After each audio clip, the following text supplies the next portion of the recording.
Welcome, esteemed students of the School of Athenia. This is your headmaster, Kit Catastrophe, bringing the 22nd, almost monthly, Chugcratic Seminar. I am joined by, as ever, by two of my very esteemed deans. The Dean of Fabrication, definitely not Char, Hello, everyone. and the Dean of Critique, Runestone. The Earthspark finale sucked.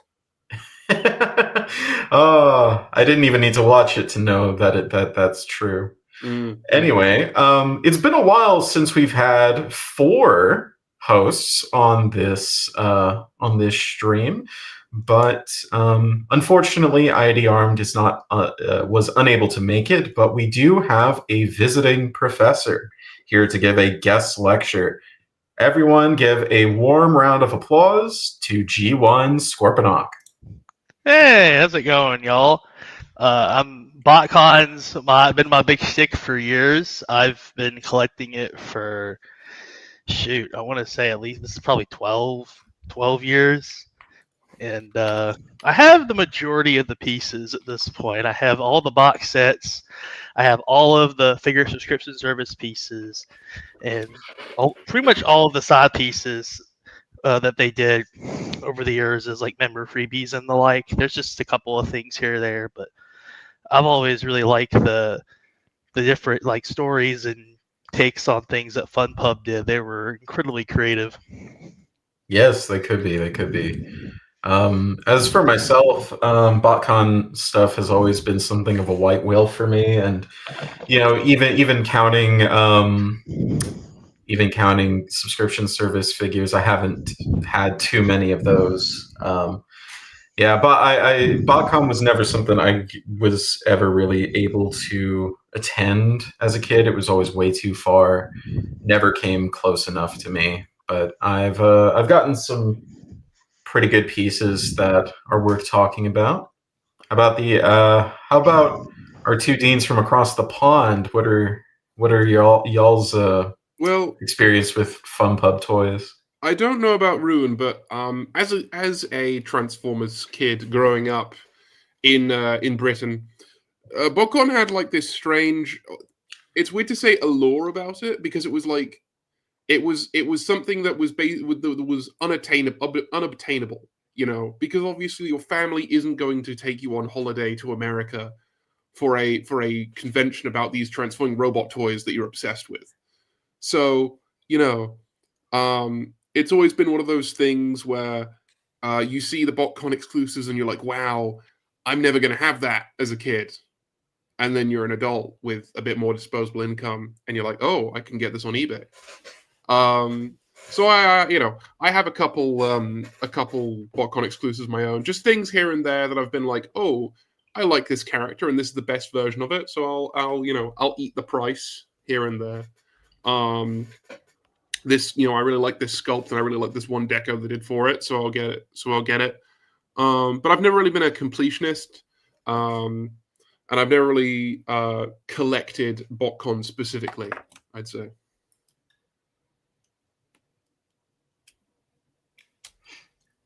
And G-Rune? Well, as for me, I'm sure you of all people know, Kit, that I've done a review on at least a few BotCon exclusives that I have, or Collectors Club exclusives at least. Yes, I've covered Dion. I've covered Shattered Glass Blur, the original one from 2008. I have Beast Wars Grizzly 1. And hopefully next year I'll be getting round to doing Double Punch. Ooh, that's nice. In fact, the only reason I ever bought Dion and Depth Charge was because you reviewed them, and I took quite a liking to those figures. Also, Kit, yes, I'll wait for Rin to say what he has to say. All I was going to say was, yes, I did review the Collectors Club Depth Charge and Rampage. Another one that I have is Shattered Glass Galvatron from Cybertron. Oh, yes, I do remember you mentioning this once. That is a really nice piece. Depth I'll be charge is talk- also really good. Mhm. I'll be Mm. talking Very, about very that clever in use a of the future mold. episode. But Kit, I was just wondering, do you remember? Since you're from like the same, we grew up around the same era. Do you remember watching the Doctor Smooth BotCon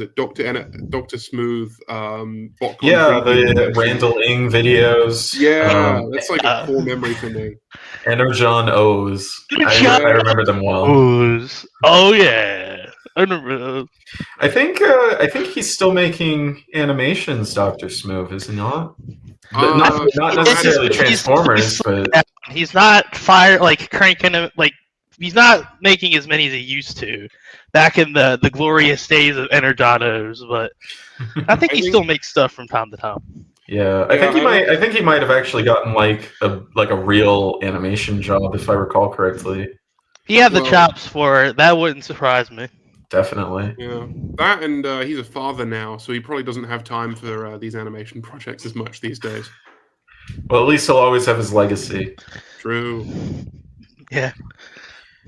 Anyway, if for everyone in the audience, all two of you haven't read the title of the video yet, we will be talking about BotCon exclusives. We'll be talking about the good, the bad, the ugly, and the ones that we wish had been made but never were. But first, as ever, let's talk about recent purchases. Does anyone have something they want to show and tell to the class? I have something actually quite appropriate for the season. So I don't know if I made this public, but I ventured to the Transformers store in Battersea, the Battersea Power Station Transformers store, for the event they were doing there. Out of curiosity, because they said they were going to announce a new Titan. Of course, it was the Battersea Power Station Transformer, that I believe ended up being called Powerplex. But I did get a couple souvenirs from the event, and one thing that I got was the Blockies Advent Calendar. Ooh! So I have been opening one Galaxy Defender Blocky every morning this Christmas season, and it's been a very nice little thing to wake up to. That's nice. Yes. Not many other Transformers purchases on my end this December, though. Runestone, have you gotten anything recently? Well, I have had quite a few, and I bought some of them on a Black Friday sale, which, going forward, discounts are how I'll be getting most of the current stuff. Reasonable. Agreed. First up, we have Age of the Primes, Solus Prime. Even if you're not a fan of the 13, the fact that we're getting proper transforming toys of the Primes instead of revisiting the same characters again and again and again is refreshing. I especially like how they're incorporating lore into these figures. With Solus, you have details like the loincloth resembling a blacksmith's apron, as well as her forge accessory. Though I'll admit she's not as compelling of a toy as some of the other Primes appear to be, like Micronus, Onyx, Amalgamus, hopefully Nexus too. Also, her transformation is fiddly, and her Cybertronian truck mode could have used more work at the back. Second, Age of the Primes Armada Red Alert, a figure that a certain someone still needs to review. I told you, I'm into Mardi Gras now. That's my thing. He's doing American cultural content now. Yeah, I'm multi-fandom. Anyways, it's another of those figures that gets by on simply being a solid rendition of the character, without the flashy and, frankly, memed gimmicks of his original toy. And unlike Solus, the vehicle mode's clean and the transformation is smoother in comparison. I've never experienced the original Armada Red Alert or any of its redecos yet. Speaking of recolors, we're expecting an Age of the Primes Powerlinks Red Alert as a Pulse exclusive, and like Hotshot before him, he'll hopefully come with his Minicon. Yeah, unfortunately, him being a Pulse exclusive doesn't make it look likely that he'll go on sale. Well, I don't know if I'll get that one, or even the recently released Flatline, despite the interesting character choice. And then there's the one, and so far only, Cyberworld toy that I'm likely to get. Chop Shop. One of the armored cyber changers. He turns into a stag beetle, like his G1 namesake, but he's colored like another Insecticon, Barrage, and his robot design, especially the head sculpt, takes after Beast Wars Insecticon. I know what redeco I'm hoping for. He is also multi-fandom. Beyond that, he's what you'd expect from a simplified gimmick toy. Basic transformation, basic articulation, though he has some posability. And like the other armored cyber changers, he comes with a giant converting weapon. Think mech tech, but the weapon stays in whatever configuration it's in. Novel concept, right? Myself, I don't have a whole lot interesting to say. Well, first, I'd like to lead off with just yesterday, I received the Skybound Kickstarter compendium I backed. I got the UK G1 comic edition. I know they offered the full US run, the full UK run, and like the full interspersed one. But I just picked up the UK compendium because I'm already collecting the individual issues of the US run anyway. And the UK issues are significantly harder to get over here for some reason. I wonder why. They look really good. I saw you post them. Yeah, they are heavy. They are very large, and the edges have this like luminescent pattern on them. It catches the light really well. They have sewn in bookmarks. The printing quality is pretty decent, and it came with a whole bunch of other goodies that I didn't really ask for, but are nice all the same. Some character art, some tech specs, a collectible coin. I really don't understand what those like. Why so much Transformers stuff comes with collectible coins. Yeah. I'm sure, Scorponok, I'm sure you have plenty from your masterpiece collecting. Well, I have that, and I have one that I got from playing bingo at I think it was BotCon 2016. They gave out special BotCon bingo. Man, that should have been a whole slide on this thing. I think that's the only one. I don't know if they did any other coins, but that's the only one I got because I only got to go to the last two conventions just because I live on the East Coast and 13 and 14, I think, were West Coast ones. Don't you know the very significant crossover between Transformers collecting and numanistics? That's the word I was looking for. Yeah, we're gonna start going around collecting MP coins so you can melt them down for precious metals. Extract the 0.001% gold from. Yeah, you're getting the gold or maybe even whatever else substitute plating, and then you're getting. I'm pretty sure this coin is just like pewter or something. It wouldn't be pewter. Pewter's actually poisonous. Oh, is it? Yeah. They used to make old Warhammer miniatures out of it. And pewter is it's made of lead. Oh, my Transformers Monopoly set says it has pewter game pieces. Oh, you should be careful. Yeah. I have to check mine because I have a Monopoly set too. I don't know if it's the same one. That came out in 2008 or something. It's not then because I think mine's a lot newer. Maybe it's different now, but I know that there was a problem with old Warhammer miniatures. It's fine usually because they get painted over, but still, pewter is a mix of lead and something else, which I forget. You should go with authenticity by painting them with lead paints. Yeah. I've been actually tempted to get into Warhammer. Double damage. I want to get into Thousand Suns. Considering how much you're spending on BotCon, maybe you have the income for it.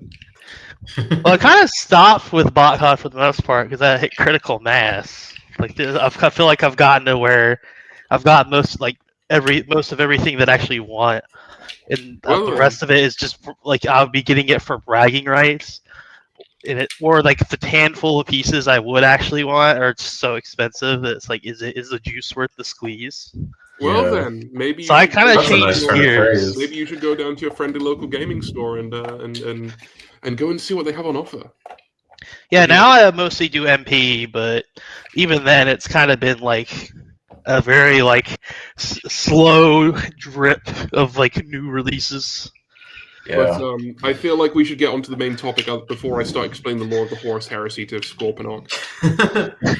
Anyway, just one last thing I want to talk about. As far as toys go, the two bots that have been occupying my desk for the past couple weeks have been the Transformers Hot Wheels Collaborative Twin Mill and Bone Shaker, who have absolutely lived up to expectations. But I am sad to say, Bone Shaker is the better toy by far. Bone Shaker Sweep! They look super Bone fun. Shaker Sweep! Yeah.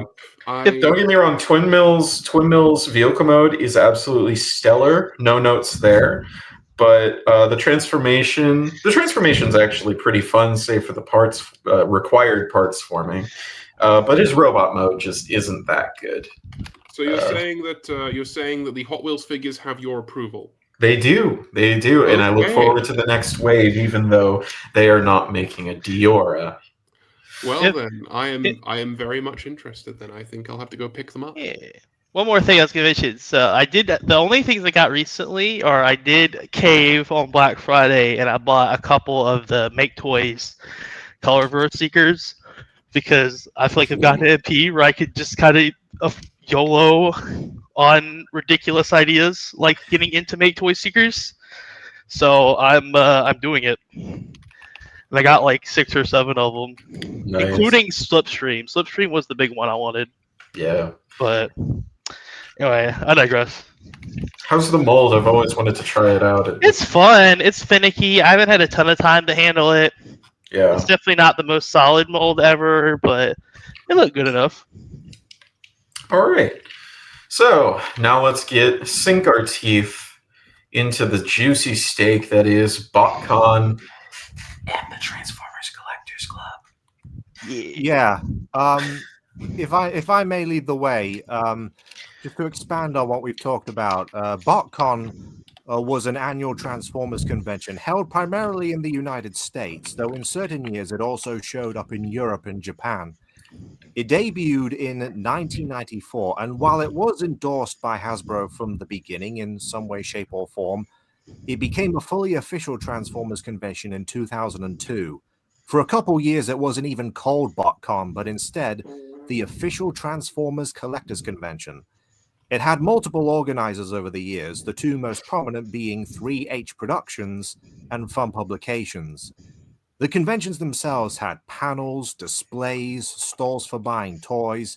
It also featured various guest stars tied to the brand, voice actors, comic book artists, toy designers, various Hasbro representatives, and so much more. It's the sort of thing you'd find at unofficial cons now like TF Nation and TF Con, just on a larger scale. Of course, one of the main highlights was the sale of convention-exclusive toys, as in official Hasbro and Takara products not available at mass retail. In the beginning, it was just 1 to 4 figures per convention, the first of them being Generation 2 Breakdown, which, yes, was initially made for mass retail along with the other G2 Stundercons, but they got cancelled. They arbitrarily decided to sell Breakdown, and only Breakdown, at BotCon 1994. 2005, the year that FunPub took over, was a massive turning point for BotCon, as we now got big box sets, multiple souvenir packages, attendee-only bonus figures, and toys from a customization class. Tying into all this, you also had the Transformers Collectors Club, which had its own set of exclusives, including membership freebie toys. Introduced in 2012 was an annual subscription service, which provided even more exclusives, which were mailed to club members. The final Hasbro-sponsored BotCon was in 2016 when FunPub lost the Transformers license, though we would get one last subscription service run in early 2017. In case anyone brings it up, yes, BotCon technically returned in 2022, but it's now an unofficial con. Of course, that's not what this podcast will be focusing on, and I'll wrap it up with saying, and I know we've sort of touched on this already, but I couldn't make it to a single official BotCon. Yes, I discovered BotCon in a very unofficial, I guess, Transformers guidebook that was published in the lead up to the first Michael Bay movie. I've spoken about this before on our what was it, the Collecting Journeys episode? That must have been like episode 3 or something. And it mentioned BotCon. And it mentioned that there would be like all sorts of activities, like transforming contests, like who can transform a toy fastest or whatever.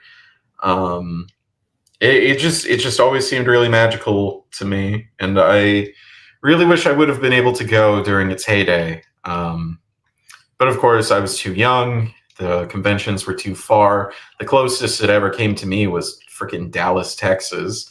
And if it came back to Dallas, Texas, I would like drop everything and go in a heartbeat. Now that I can actually afford to do it myself. But I guess it was never meant to be.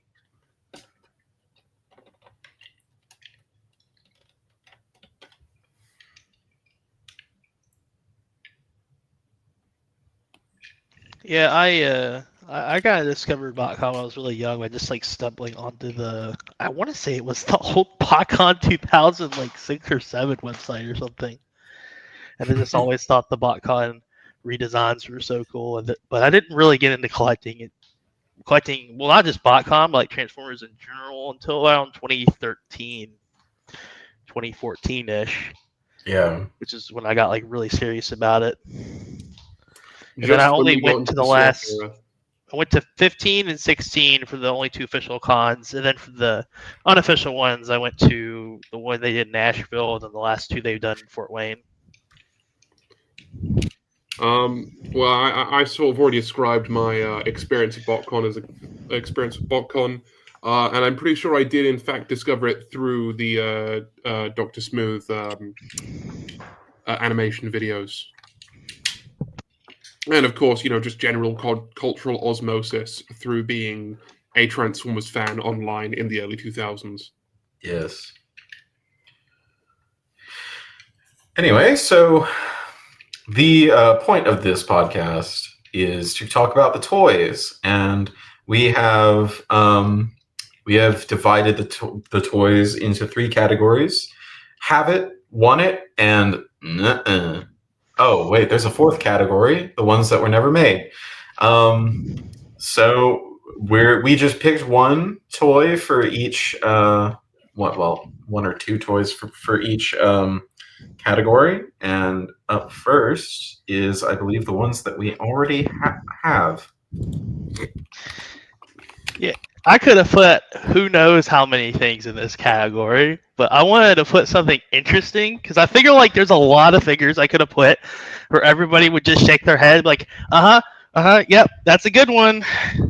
But like the whole point of us being here is to actually like talk about things. So I wanted to have something that might actually spark discussion.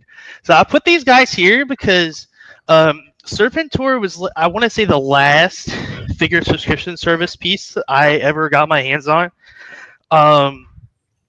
Because I did. Oh, by the way, so figure subscription service, the FSS, there is a special thing. FunPub did back, like I want to say in the mid to late 2010s, where you would pay like $250, $300, and then they would ship you. I want to say it was every 1 to 2 months they would ship you a new figure. They ship you about 5 or 6 figures, and then eventually they added on like a mystery 7th one, and they're all kind of BotCon-esque repaints.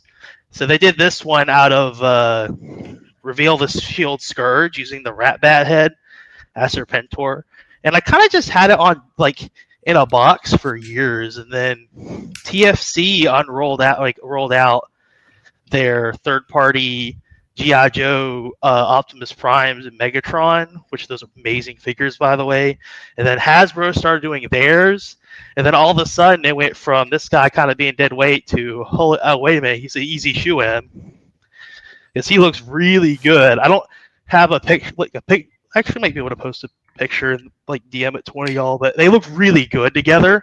Like when you get a full set, like as the full set of like you get the Hasbro Cup, the Hasbro Soundwave, you get the TFC Megatron Optimus, Hasbro Bumblebee, and then you get the Takara eHobby Masterpiece Enemy because he goes with the Ravage really well, and it's such an easy shoe in.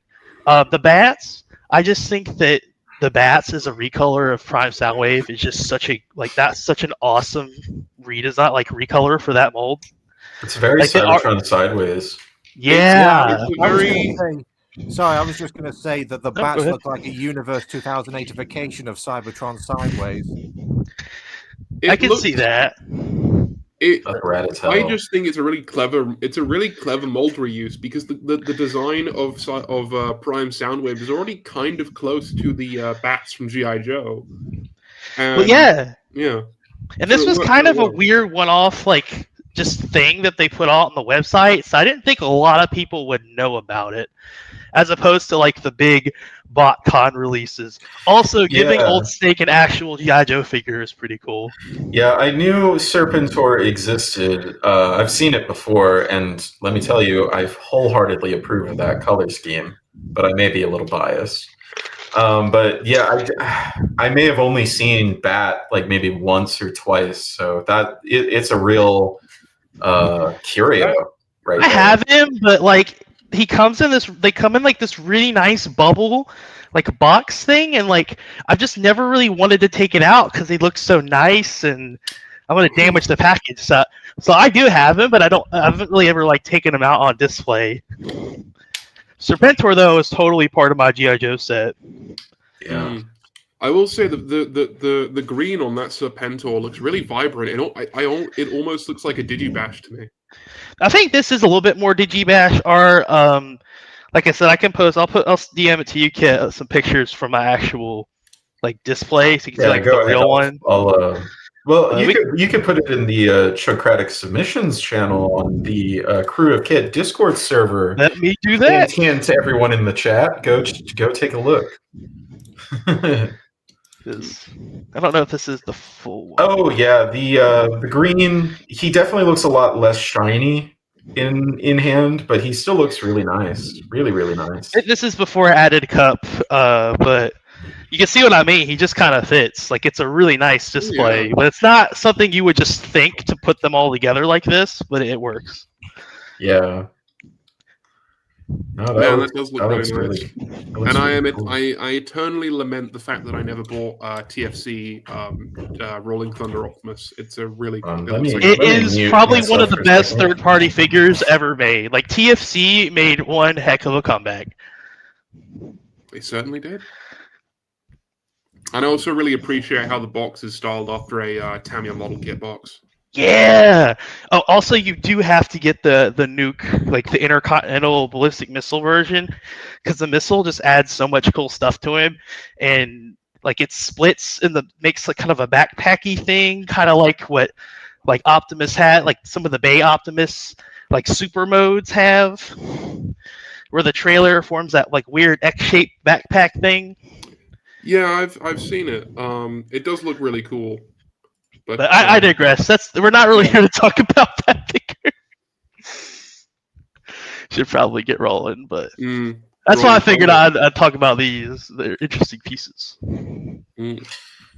Indeed. I will say, if this hasn't been brought up already, Serpentor is a redeco of Takara's Generations Rat Bat.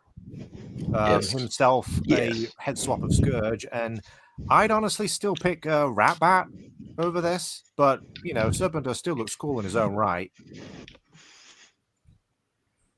Yeah, Rat Bat's a really great use of the small disc. Well, in DevCon too, even though I don't think DevCon made it into the PowerPoint, but DevCon's a phenomenal one.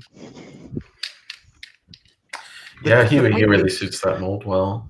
The paint details on Serpentor OR's face naturally resemble a snake's face. It's pretty clever for what they had to work with. Yeah, it is. Yeah. Shall we move on to the next slide? Yeah. I believe it might be Runestone. Yes. Yeah. So, as alluded to at the beginning of this podcast, I've experienced a small handful of BotCon and Collectors Club toys up to this point.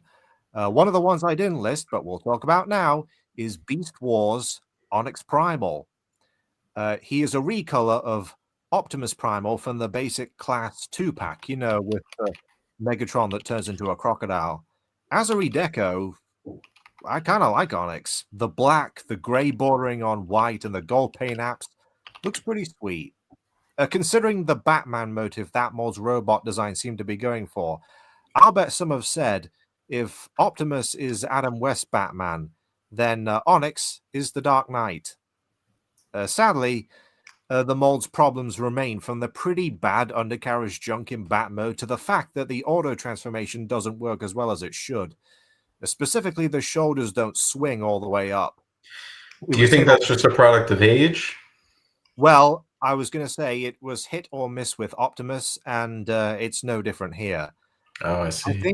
I think it's that the parts that make up the geared mechanism aren't properly aligned. With it being a convention exclusive, I dare not even try to fix it. Before I continue, any thoughts? Well, it looks pretty. I mean, it's pretty neat. It certainly looks more. I want to say I am without a term outside of batty. The bat mode looks more. I suppose the word is realistic, because I don't think bats are like bright blue in real life. But they are more this color. It's a neat design, or it's a neat recolor. Yeah. It's an interesting take on the character. The thing that actually takes my eye more so, I don't know if you're going to get to this, Rune, but the BotCon 96 poster being based on the poster for Pulp Fiction is pretty cool. Well, if no one has anything else to say about Onyx, shall I talk a little bit about BotCon 96? Sure. Yeah, why not? Because that was the main reason as to why I picked Onyx Primal for this podcast, because we get to discuss the reported mess that was BotCon 1996, organized by a company called Men in Black Productions. It was the only BotCon they organized, and we're about to see why almost right off the bat. So, you said that. So one of the strangest things about that convention was that, for whatever reason, like you said, Char, they were aiming for a Pulp Fiction theme. You see that program cover? It homages the film's poster with E1RC posed on a bed a la Uma Thurman's character. Mm-hmm. I can't say for sure, but RC's inclusion at all may have something to do with the fact that the original planned exclusive for BotCon 96 was an Action Master style figure of RC, which, to be fair, sounds pretty cool. Problem is, this required a new steel mold. If you don't know, steel molds aren't cheap. Oh, they are very expensive. Yeah, that's why BotCon has always just redone pre-existing molds and not messed around with it too much. And for a limited convention exclusive run, a new mold doesn't justify the cost. Oh, so I can imagine back in the 90s. Good lord. So we got Onyx, and even then, they had to have 1,700 copies produced for him to be a thing. Keep in mind that this was the early years of BotCon, where the attendee numbers were likely in the hundreds instead of thousands. Needless to say, there was a surplus. There are actually two versions of Onyx. The regular version, which in itself had two package variants, one of which was in a box with crappy low-res artwork. That's the one I have. The other was in a fancier VIP box. Very important Predacon. They missed out Predacon. The second Onyx was a dealer's exclusive, right down to having BotCon 96 dealer exclusive tampoed in gold on the figure's back. It also came with a sticker which told you which number of the limited quantity you had. Going back to the Pulp Fiction theme, Onyx's bio card is basically an adaptation of a memorable quote from Samuel L. Jackson's character. It also features a nickname for Onyx, which I'm not saying on stream, as, to borrow a quote myself, "What were they thinking?"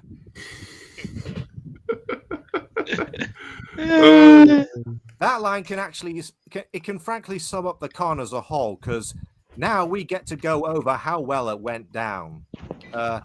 Firstly, the dealer's hall was opened late for the dealers themselves, and then almost immediately after that, they opened it for early bird pass holders, while the dealers were still setting things up.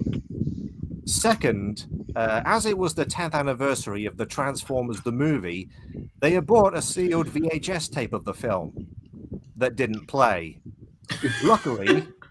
Luckily, they acquired a working copy from an attendee, but instead of a large projector screen so everyone could see, they watched it on a widescreen TV.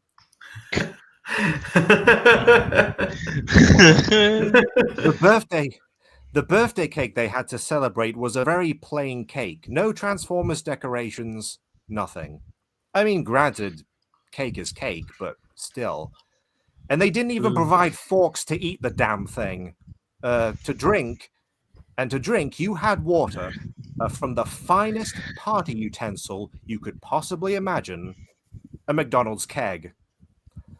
Doesn't this sound like a fun-filled weekend that everyone can enjoy? The more you go on, the more this sounds like Transformers version of DashCon. I was gonna say this is like the Transformers version of DashCon. It sounds like DashCon. I agree. Except no ball pit. Where's the ball pit? Yeah, it's a fun-filled weekend that anyone can enjoy, and I do mean anyone, by the way, as instead of issuing proper passes with lanyards, they had "My name is" stickers. I refuse to dignify that with a Slim Shady joke. And they ran out of those stickers, so chances are non-attendees could wander in and out the joint. It's just Oh, no. Also, I went on TF Wiki and what were they thinking? Hold on, I have to see this for myself. Is this on the BotCon 96 page or on Onyx Primal's page? It's on Onyx Primal's page. It's on Okay. both. To be fair, there were minor bright spots. They had Hasbro representatives attend, and with that came displays of Blackie? No! What? I'm gonna look this up. I'm gonna look this up. It's right there at the top of the page. Evidently, he is also known as Blackie. Maybe he's related to the... I see it. Maybe he's related to the... The fact that they have him with a fucking Samuel L. Jackson quote as well on his bio, my goodness. Oh. As I was saying, that convention had Hasbro representatives attend, and with that came displays of various prototypes, including one of the 2 G1 Unicrons they had done, as well as the Double Pretenders. You also had multiple showings of the Beast Wars 2-part pilot, and through an auction, they raised over $5,000 for a charity called Toys for Tots, which, fair play to that. I just wish the convention as a whole had more going for it. And there is one final piece I want to go over, but does anyone have anything else to say here? I guess it just goes to show even the Transformers fandom is not immune to incredibly poorly organized conventions. We all have our own version of Rainforest. Oh no. Do you think this one was more or less stinky? Yeah. You know what? I'm just gonna give that to Rainforest by default. I don't think people Okay. are walking around in as many like Transformer suits as people were walking around in Fair. fursuits. Fair enough. Yeah, Fair enough. fair enough.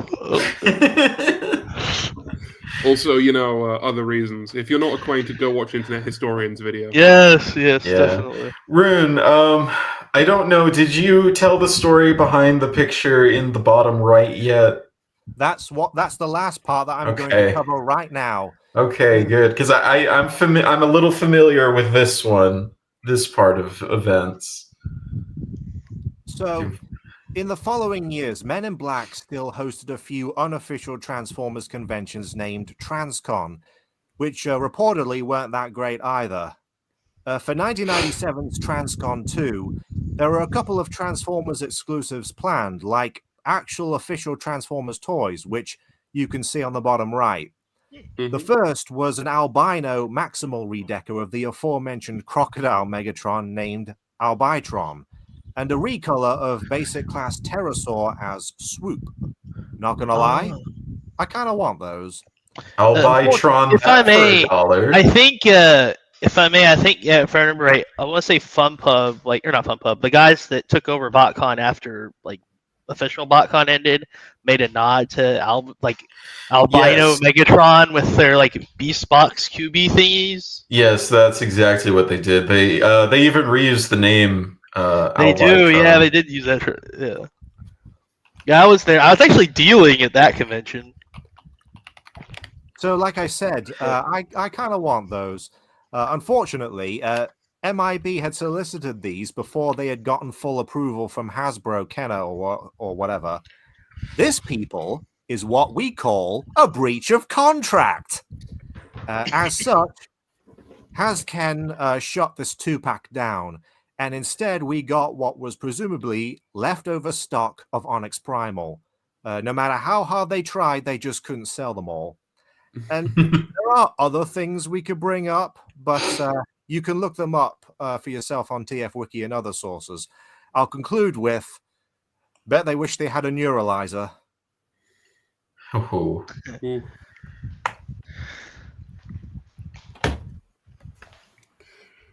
Wow. What a That's fucking tale. That's a Yeah. piece of history right there. Honestly, I kind of want to own these. I want to own one of these just for the story. I actually did get one of these at at BotCon this year. BotCon, I grabbed it as my one BotCon or exclusive for the trip. And I think buying it is this the dealer toy. one. Buying this toy for the exact same reason I have a fucking Rich Energy Haas F1 team keychain just to memorialize the shit show. It's like having And a it's funny, ball from the and it's funny because they're both black and gold. Yeah, it's like having your very own ball from the DashCon ball pit. Yeah. Except I don't think you'd have to sanitize it. Hopefully not.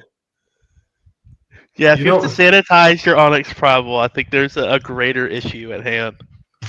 Yeah. Oh man. Okay. Next up is my pick. I picked the Shattered Glass Bard of Darkmount from BotCon 2012. I believe this was the convention freebie figure. Yeah, it was. Yeah. The reason I bought this toy is because I used to be admin of a server called Darkmount, and I had this bright idea to make a Pepperidge Farms Remembers. the street swap. I was there. Yeah. I was there. So I had this idea to make this collective of YouTube channels, I guess, sort of.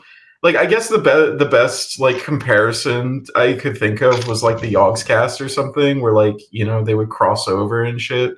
And I named it the Bards of Darkmount after this toy, and I just felt the need to buy the toy. Anyway, none of that really went anywhere, and the server imploded. Devolved into utter degeneracy.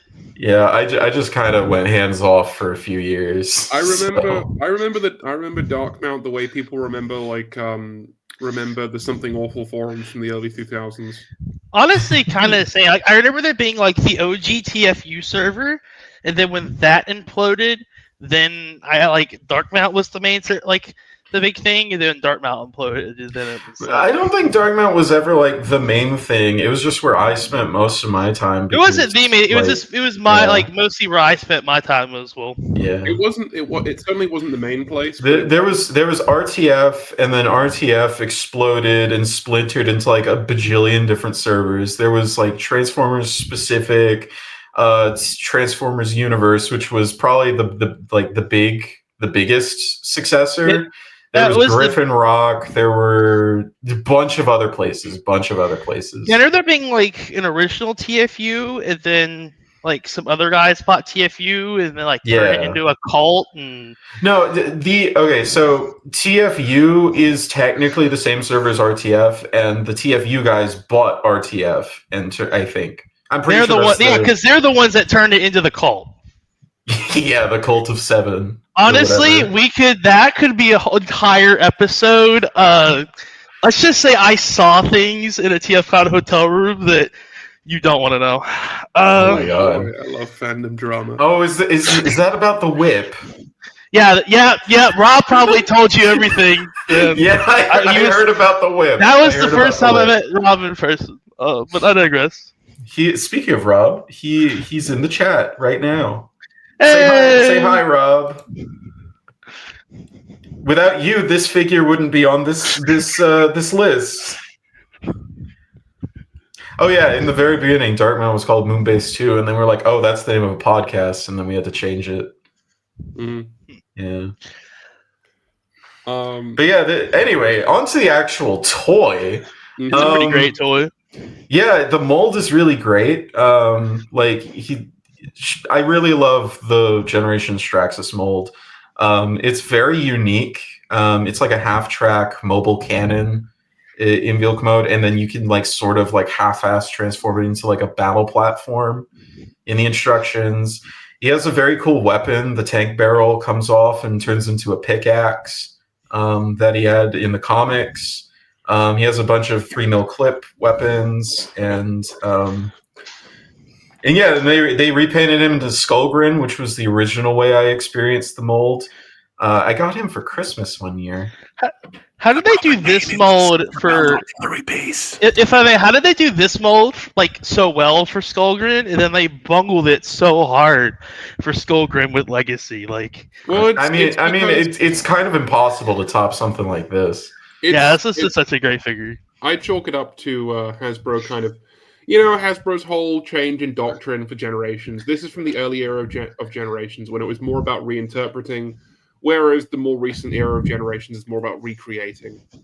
Yeah. But as for this figure, it's still like it plays perfectly, but the color scheme isn't that good. As you can see in the comic panel that I stole from TF Wiki, he's supposed to be like more of like a shiny gold.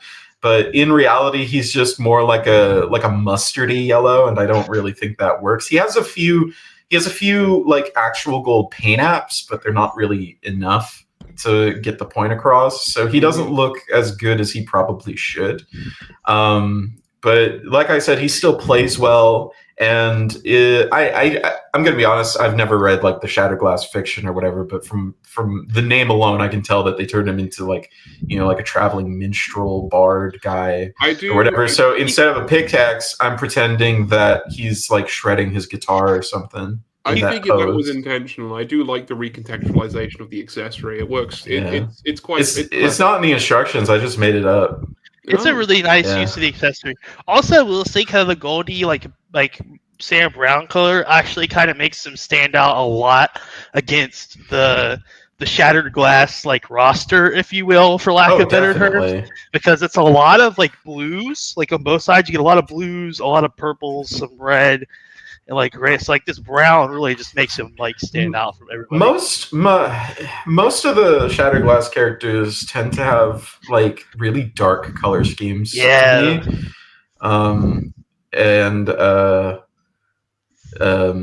But still, I just would have preferred if he like looked a little more golden, like instead of just like like you said, Sam Brown. I don't.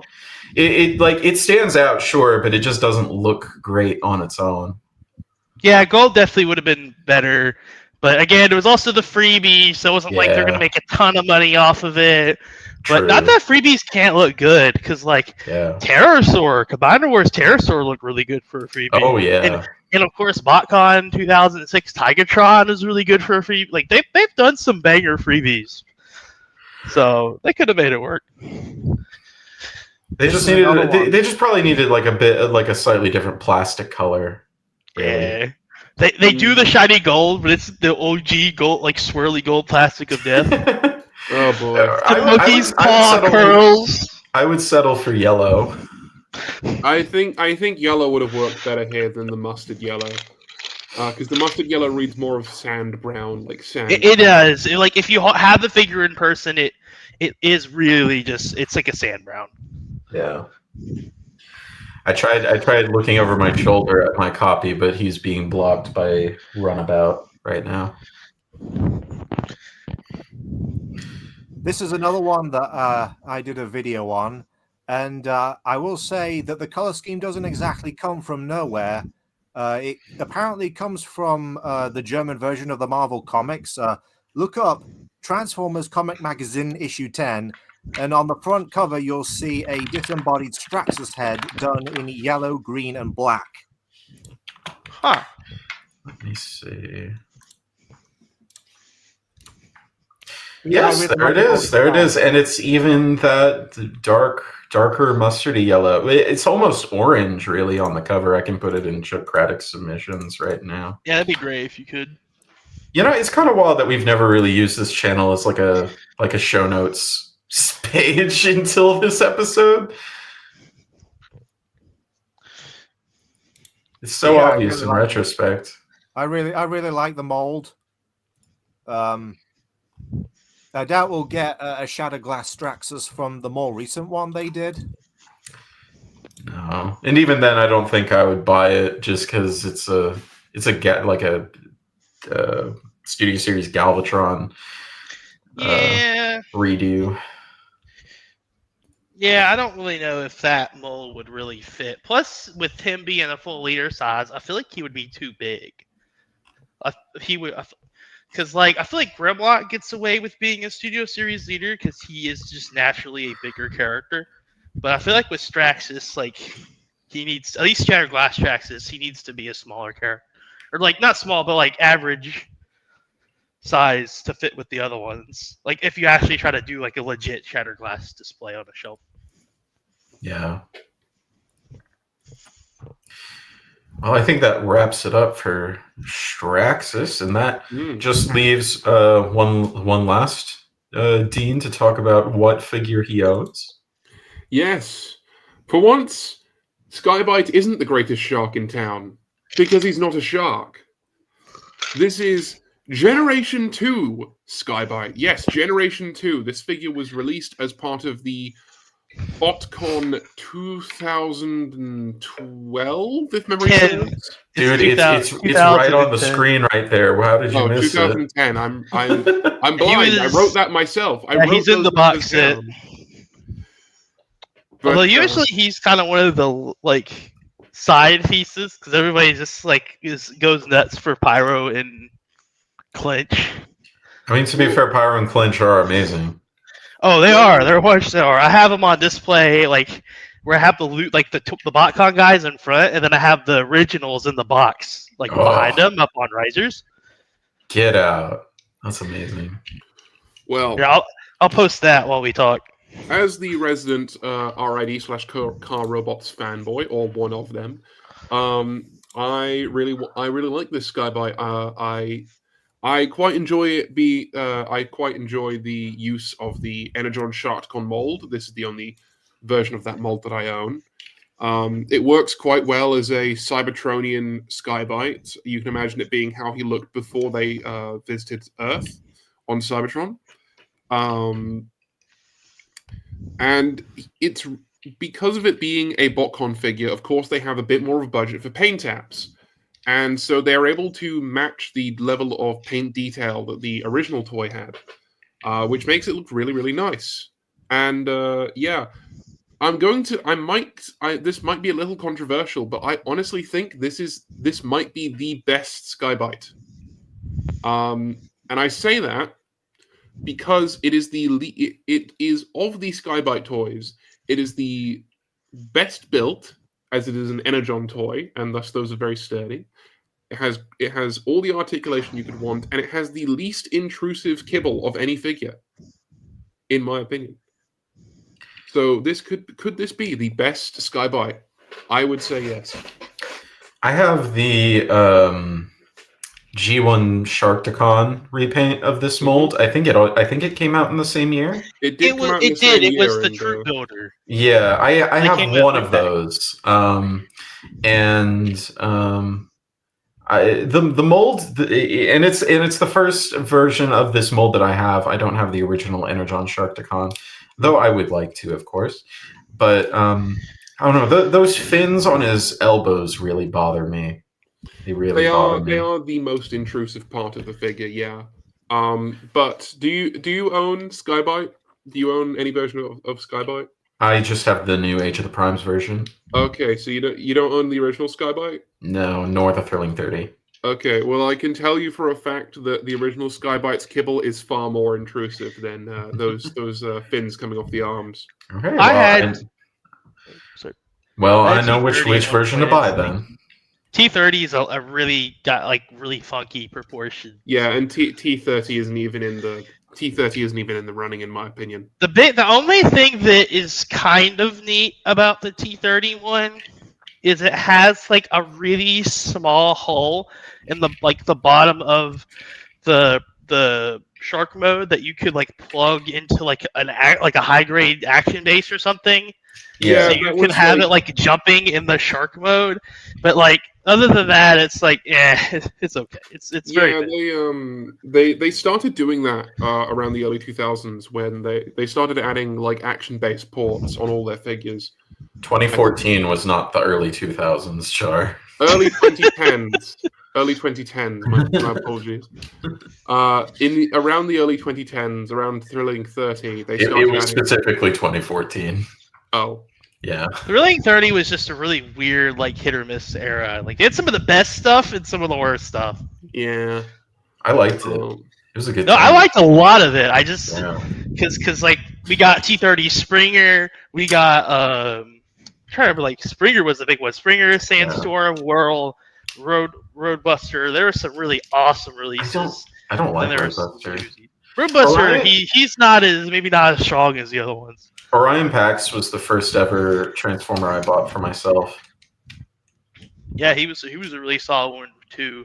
I have the Lio they did the Lio Convoy version. They did like a Nova Prime version of all things. Although I kind of like how they retcon that as like redeemed Shattered Glass Optimus. And then they did like a Galvalio custom class for 2015. They got their mileage. They really did. They really did, yeah.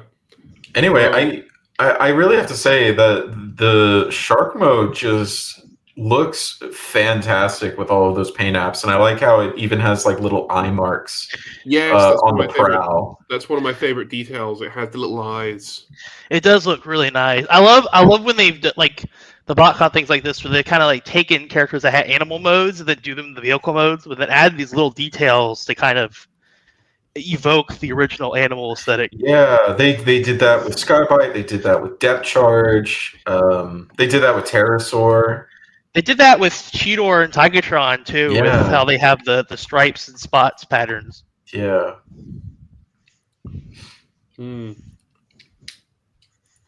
So yeah, it is. Yeah, like I said, very very cool figure. Makes great use of the sculpt.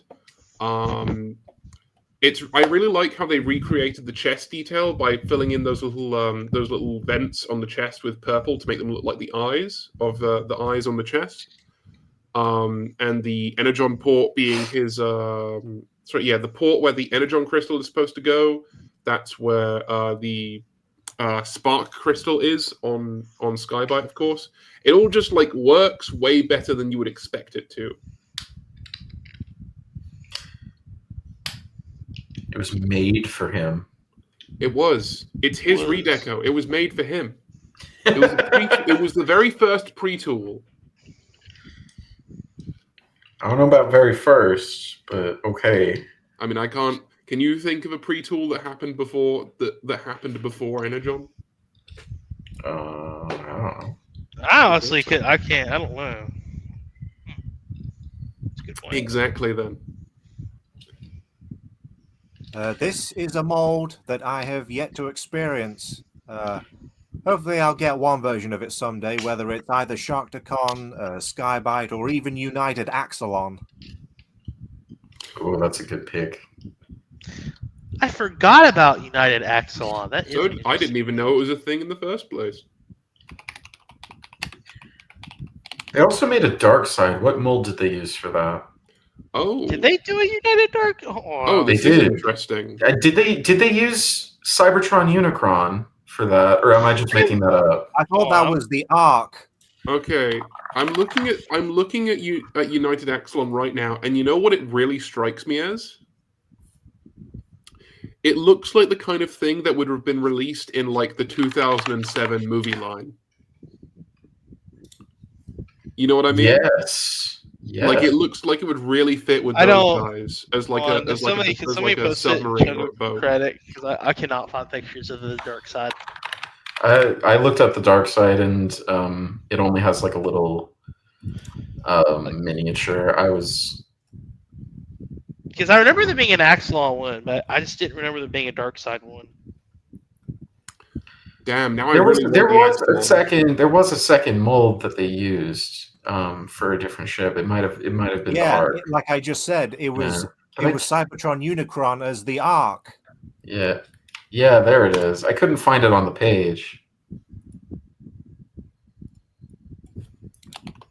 I should get the Axelon to go really nice with my beast. It doesn't even look like the Ark. It's literally just Unicron. It's literally just Unicron. What were they thinking? Oh yeah. No, it you does see, look if you like- take the horns and you take the evil devilish looking bits off, it's kind of the Ark. And the gun. Arc Unicron. Okay. But no, I actually really like Axelon. I think you could like my head, like in my head, I'm thinking of that like going along with the 2007 guys and like just saying it's a submarine or a speedboat instead of being in the Axelon personally. Oh yes, my submarine, my favorite alt mode for G1 Megatron. Yeah. Yes. But at least this one actually looks like a submarine instead of an upside down True. gun. Oh, speaking of submarine, y'all remember when Titans Return 6-Shot came out? They said his gun mode was a submarine too. Yes. Yeah, that's where it all started. That's where the meme started. They've never actually released. I don't think they've ever actually released a Megatron with a quote unquote submarine mode. They've always just made him a tank. They should have made. Honestly, I kind of hate the tank Megatron and Megatron submarine. thing. I wish we could get like something funkier, like give me Coptertron or something like with some Well- actual effort involved. That's one of my favorite things from animated is Coptertron. Yeah. I'm just tired of him being a tank every single time. It's so boring. Yeah, but that's a topic for a different episode. Like, Let's if we're done speaking about the toys that we own, let's talk about the toys. What is the next one? The toys that we want. Well, of course, it is Christmas, and we all like thinking about spending money. oh yeah. First up is Yeah, this is kind of one of those ones where everybody just sort of shakes their head, like, yep, okay.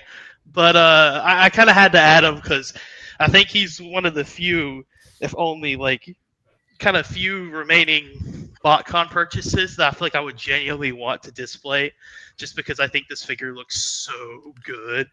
And like, I have the the newer Hasbro one.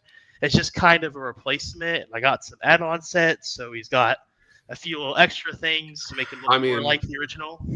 But it doesn't beat this guy. This guy just looks awesome. Yeah, the new Hasbro one just doesn't seem to hold a candle to this. I'm really surprised they didn't try to get this out of that core class figure before they discontinued the size You would class. think, right? I mean, Yeah, but I will You say think they the get both Hasbro one, you can exclusive. kind of slap a Band-Aid on the Hasbro one if you get like there are add-ons that make it kind of passable, and like in that one is a somewhat better scale in comparison to everything. So if you want to do like a full-on shattered glass display, I think it's a little bit better in the scale department. But man, this guy just looks so good. Yeah. But like this is what I was saying earlier. Like a lot of these toys are so dark, and like he's almost as black as he is white Yeah. or gray. Yeah, I posted my shattered glass shelf in Chugcratic. Yeah, It's so very chaotic because I try to make some kind of like fight scene going on. But that's an epic battle. That shattered glass drift is absolutely beautiful. oh, I love that drift. Yeah. It's a phenomenal drift. And then I put the Earthrise Cliff Jumper mold in there in the picture because it's a nod to like classics Cliff Jumper being isekai'd into the original Shattered Glass comic. Yeah. But I ended up getting like the actual classics Cliff Jumper at BotCon this year, and so I have since replaced Earthrise with the Earthrise Cliff with classics. I see. But yeah, no, this guy, he just, again, I'm not really sure what else to say other than he just he's absolutely phenomenal figure out of a phenomenal, he's a phenomenal retool out of an already like really good mold. Is this the big Megatron or the little Megatron? I actually don't know. It's the Ultra Class. It's the smaller Megatron. Oh, I Is- see. Okay. I only That have the probably big one. works better with scaling and with their, but like the actual convention. Yeah, thinking about it, I have the big Megatron and I have Classics Optimus, and they're not really anywhere close to the same It's- size. I think in terms of the original 2008 Shattered Glass pieces, I'm mostly just missing him. I'm missing Rodimus, and then maybe one or two of the little Predacon, Minicon guys. I don't really care about them. They're kind of dumb. I would really just like to have Megatron and Shattered Glass Rodimus because, again, they're both phenomenal. But I think Yeah. Megatron's the cooler one. I just think he's just so striking. I don't have any toys from this particular year, so if I had to say, it'd definitely be Goldbug. Oh, Goldbug's phenomenal. That's an awesome figure. Yeah, I would say Goldbug as well. Goldbug is one of those like grails for me, and I've been really hoping ever since they did the new Hot Shot mold from Cybertron that they would make a Goldbug repaint.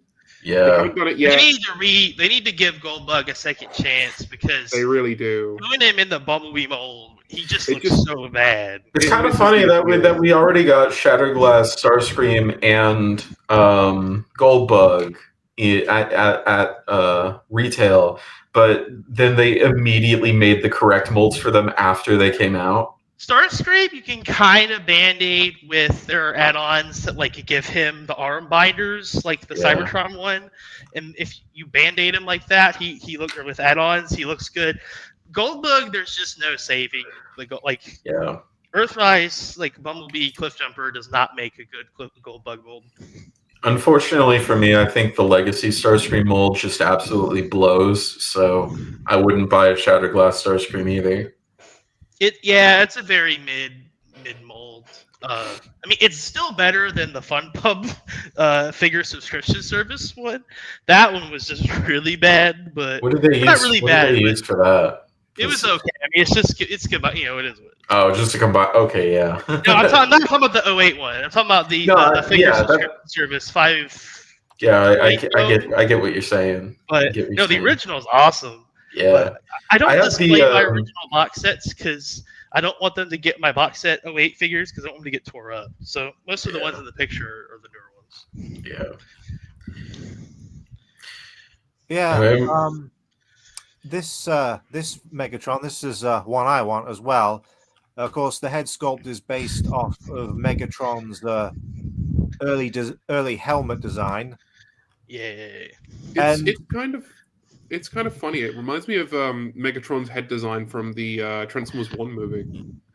Well, and I thought also it's kind of based on his early design from the Marvel comics as well, because I thought he uses this design. or this head design. Spoiler alert: Shattered Glass is the timeline where Megatron gets to kill Sentinel with the with his fusion cannon, and Optimus just doesn't do anything. Optimus lets him kill him, and then he's like, "Oh, thank you, my friend. I'm cured of my anger." And Optimus goes, "I'm evil now." And I then am they the fight. evil one. Yeah, and then Optimus, then like 500 issues later, Optimus gets teleported in front of magical Jesus Reverse Unicron, who turns him into Nova Prime, and he's like, and he has an entire redemption arc. Yeah. I just mentioned that because that's a really cool story arc for, like, I don't think it gets fleshed out as much in the comics, but just that concept alone of like penitent Shattered Glass Optimus is such a great idea. I hope the newer Shattered Glass runs like could flesh that out more. The tank accessory also kind of looks like another convention exclusive, Mega Zarak. Yeah, Megazord. Do you think that was intentional on their part? Could have been. I'm sure it had to be. There's no way that couldn't have been intentional. Also, Hasbro may not have re-decoed that core class Energon Megatron figure, but a certain Dean of the Arts did. Oh, yes, that's right. Unfortunately, I can't just go out and buy one. Yeah. Anywho, And you can't even commission one from you can't even commission one from ID anymore because he doesn't do commissions. Yeah, he's too busy being like a productive member of society or something. Yeah, he's busy being a rocket surgeon or something. Rocket surgeon. Paying taxes. Can you imagine? Michael Jacobus. I hate taxes. Our next pick is one of mine. Actually, I also picked a Megatron. I picked the Dark Side Megatron from BotCon 2006, Dawn of Futures Past, and as far as I can tell, this is probably like one of the most expensive or sought after BotCon figures there is. Yeah. And he's probably the best BotCon figure they've ever done.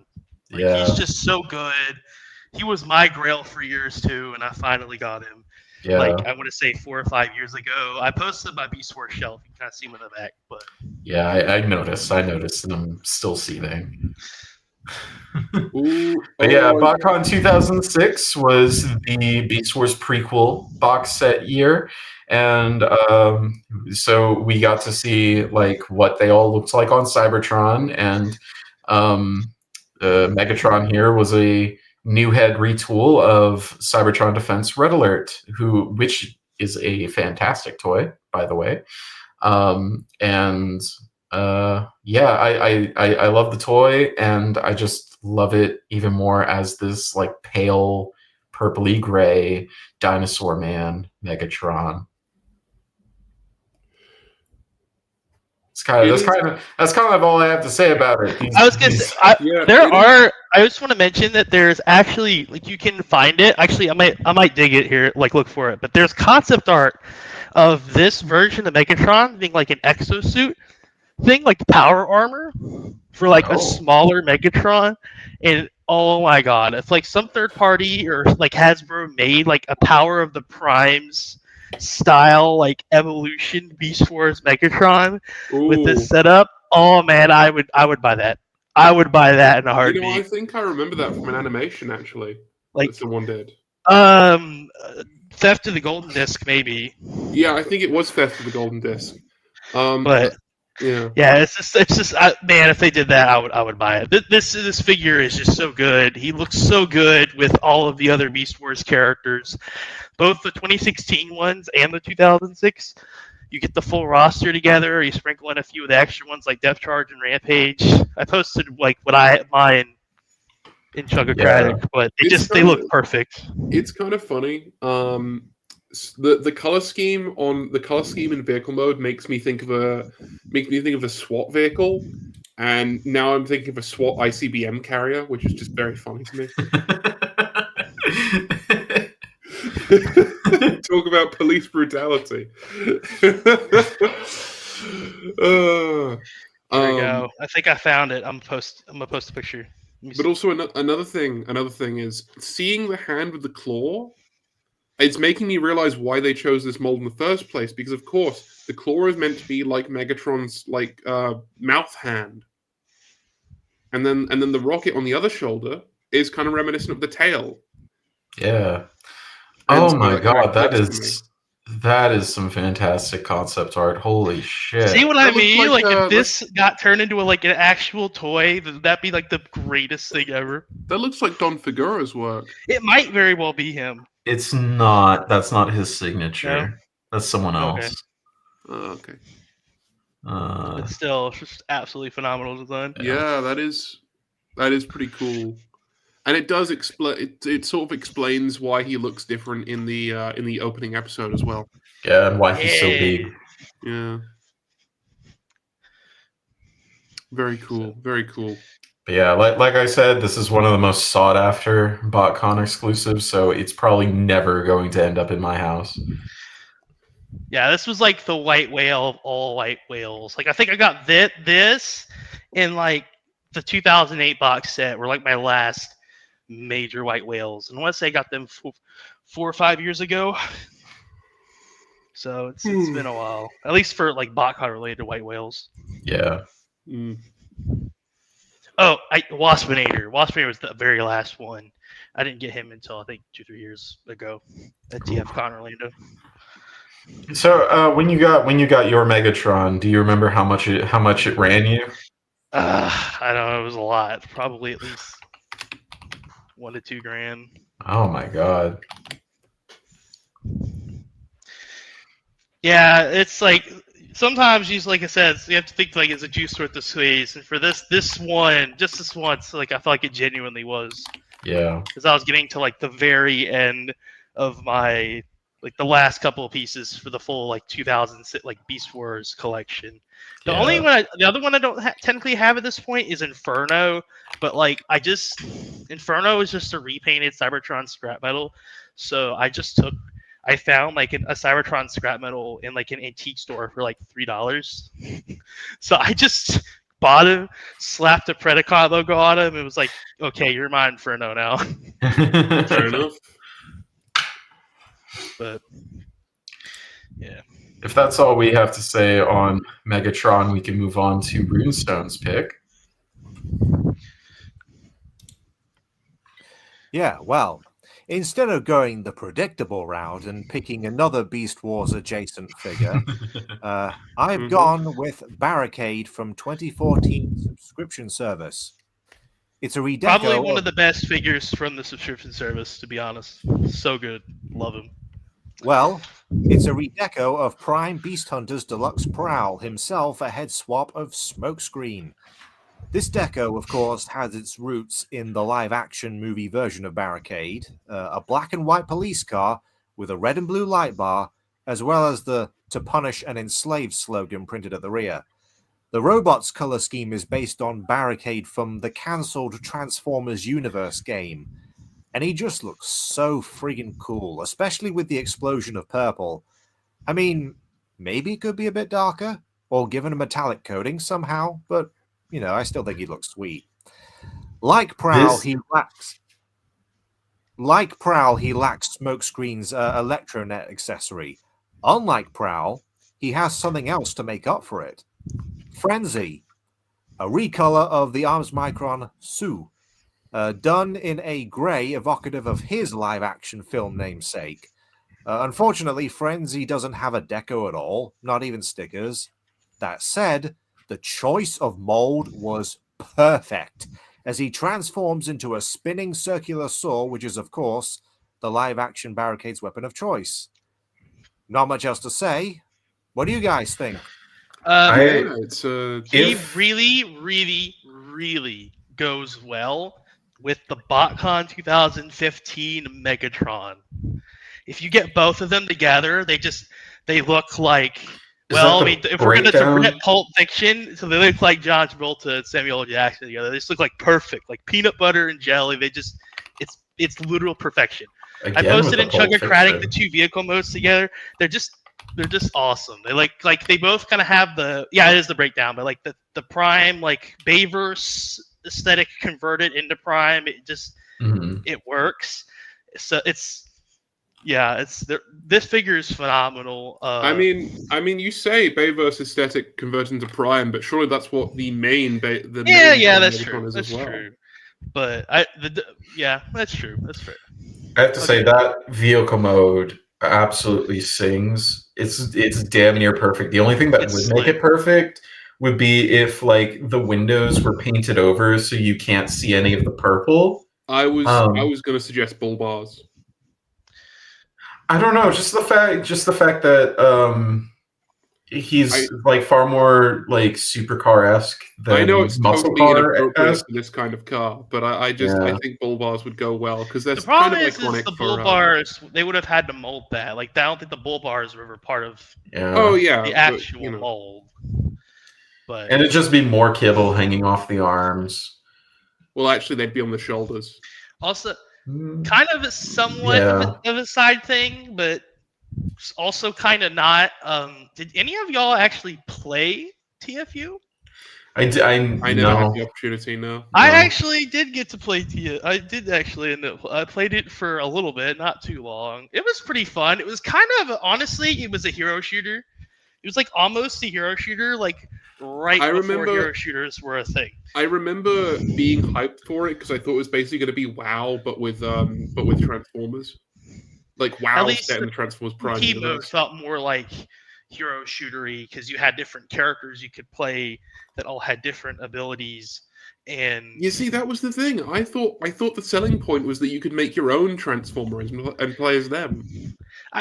I think they sold that, and they did have the MMO parts, but I think the main thing they focused on for the beta was, at least what I remember, was the PvP. And I just remember they had this one really cool character called like Pandemic, and he just like had all these like really crazy like poison and debuff things, and he was super cool. But yeah, it was neat. I didn't get to play for too long, but it was kind of like a hero shootery. Personally, I'd really like it if there was ever a Transformers game in the same vein as PlanetSide 2. I don't think so would that be like an RTS? No, it's a first-person shooter. It's just like massive, like I guess massively multiplayer, and in that like there's like a couple hundred people per like server, and you're fighting over territory. Like with hundreds of people at a time. Like I'd really like a Transformers game like that. So like a Transformers Battlefield game, basically. I guess, sure. Of course, PlanetSide 2 has 3 different factions per in the game, so like it's a 3-way fight. So it's not just like you're not just getting stomped everywhere you go. It sounds like a really cool idea. Yeah, I used to play it a lot when I was in middle school. It was really fun. Unfortunately, every Transformers video game with any kind of interesting idea, bar a few, are doomed to development hell. Yeah, Charlie, we should play PlanetSide sometime. You'll have some. I think you'll really enjoy it. I mean, if it's still got active servers, sure. I'm pretty sure it does.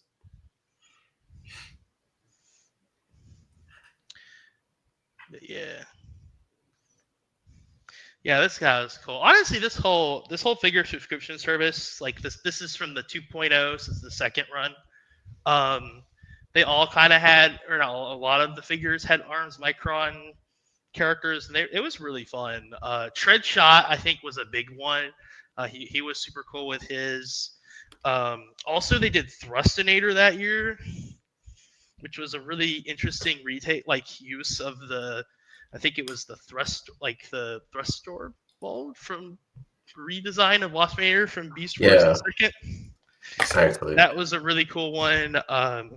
They redid the I think it was the United Rumble and Frenzy molds into Eject and Rewind. And then they did Chrome. They did Chrome Dome out of Prime Wheeljack, which Chrome Dome actually wasn't bad. Like he definitely wasn't like Fans Project Code tier. I still think that's the best Chug Chrome Dome. But he's definitely better than Titans Return Chrome Dome. I think Chrome Dome's colors suit the mold extremely Oh, well. they do, and they even gave him like a little like Arms Micron buddy to kind of mimic the Headmaster. In the chat, Jark Sport says it was Dirge Gun. Thrustor was the Diamond Dirge Gun, yes, thank you. Yeah. I knew I was probably getting that wrong. But either way, that was a phenomenal use or a great use of that mold. And very they did a new clever. head sculpt for it that like really kind of just threw Thrust and Waspinator into a blender, and it's great. That's probably about it for me. Yeah. If you want to keep going. Yeah, that just leaves Char's pick for what he wants. Who could have seen this coming? Who could have possibly seen this pick? So, as I think it's been established on this channel before, I am a big fan of the despite not owning it, I am a big fan of the Revenge of the Fallen Highbrow, that's it. Why did I forget that? Yeah. Yes, the Revenge of the Fallen Highbrow, which is inspired by a World War II aircraft. It is not a real World War II aircraft, though it does take heavy inspiration from various different real life aircraft. The main one being the P-68. The twin body one. I probably butchered the name somehow. But the reason I'm picking this isn't necessarily because of the alt mode. The reason I pick Obsidian is because, quite frankly, I don't think there's a better Obsidian out there. It's the only one that has it doesn't have the twin leg, or it doesn't have the mon leg, but it is the most solid, most relatively in scale Obsidian out there that we've seen. Yeah, it's a pretty great. This mold is a really awesome mold, but also it just looks so good for Obsidian. It really does. The only other like mono leg one I've seen is I know that MMC did a retool of their Whirl mold as Obsidian, and that was kind of one of those figures where I didn't really care for at the time, and then I was like, oh crap, maybe we should have got that. And this guy's awesome, though. The thing with mono leg figures as well is you always end up with them having either like a stand or an alternate double leg mode anyway, and they end up being in the double leg mode on your shelf unless you have a stand for them. That sounds about right. So I'm not going to complain about it not having the mono legs personally. It just looks like a solid figure with a good deco, appropriate detailing for the character, and a pretty damn good head sculpt, I'd say. Oh, the head sculpt's like really, really well done on this one. The other thing I was gonna say also about the original highbrow figure that I don't have it, but one of the things I've seen that I really like about it is the camo. I've never seen like another Transformer plane have the old school camo of like the sky blue on the bottom, and then you get like the kind of like greeny brown like ground color on top. Yeah, it's kind of a really interesting take to bring that into a Transformer design. Yeah, you never really see that on Transformers figures. You're right, and it's very unique. It's a very unique color scheme, and it does have historical precedent for being the real, what they painted aircraft back in the day before we invented supersonic aircraft. And we realized that aircraft going about the speed of sound and at that height, you can't actually make out colors at that height, so there's no point painting them anything. That's true, by the way. That's the reason why we stopped painting aircraft in camo. It's a lost art. It really is. It really is. Also, we don't get cool nose art anymore because we've only made radar absorbent / radar reflect. We've only made radar absorbent paint in gray and dark gray. We haven't bothered to make any other colors of radar absorbent paint. and so you don't get cool nose art anymore. It's unfortunate. It is very it's sad. The only other War kind isn't fun anymore. I know. Now you just Yeah. now you just get executed in your foxhole by a fucking drone piloted in The chair force. or something. Yeah. Oh, I will say the one thing, as much as I love this world, the only thing that's kind of a little kooky is that, like, just because he's a Voyager in Strike as a Deluxe, he's like Obsidian is way bigger than her. When I feel like Obsidian lore should wise, be about it should be the other way around. At most, they should be the same size. Striker would probably have been better off as a universe brawl. No, sorry, universe onslaught retool. I was thinking the exact same thing. Yeah, that I could see that. That would look Although, amazing you in know- purple. You know who I want in that universe onslaught mold, actually? Beast Wars, the second auto launcher. The red one? Yeah. Yeah, that would fit so well. I would love to have that and put it into my Beast Wars Shattered Glass shelf. Because I actually did get actually did get an original Beast Wars, the second auto launcher for that shelf. I have auto launcher, auto jetter, and then I think it's auto crusher is the bulldozer. I know Transformer Land recently got all 4 of them in stock in one of their most recent updates. They probably all gone by now, but turns out that someone made that a company made a KO of Onslaught in Striker's colors. oh, post a picture in Chugcratic Submissions. Yes, please share. It's called that mold is just a really good mold. KO Concept Art Toys or Concept Art Toys, and it seems like it's supposed to either be Striker, like it's supposed to serve like double duty as Striker and Impactor. I see. Huh, I could kind of see that. I like how it just comes with a screwdriver to replace the batteries with. Mm-hmm. Also, Clench. I was thinking about also Clench could kind of serve up like double duty as Torka as well if you really wanted to. Ooh. Oh yeah, that's that that's head really is good. a very Torka head. Or I'd love to see a Digibash with that. Like I don't feel like you like, and I feel like the colors, like I feel like you want Torka to be a little bit more gold, but otherwise like the dark kind of bluey green color isn't that off-brand for him. Yeah. It's just not pink. Like Clench is pink, Torka's more like gold. Yeah. Mm. Anyway, we should probably move on to our third segment, which is called Nuh-uh. No. The ones that we think are doo-doo stinky. First up is you, G1 Scorponok.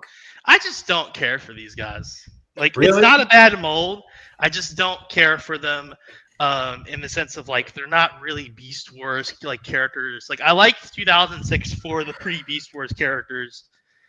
Not really Unicron Trilogy-ized, Laserbeak, and Buzzsaw.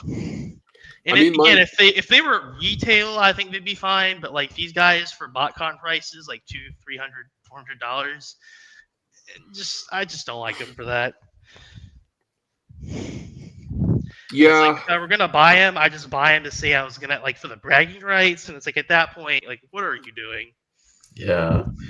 Don't get me wrong, it's a fantastic mold, one of my favorites, especially from Energon.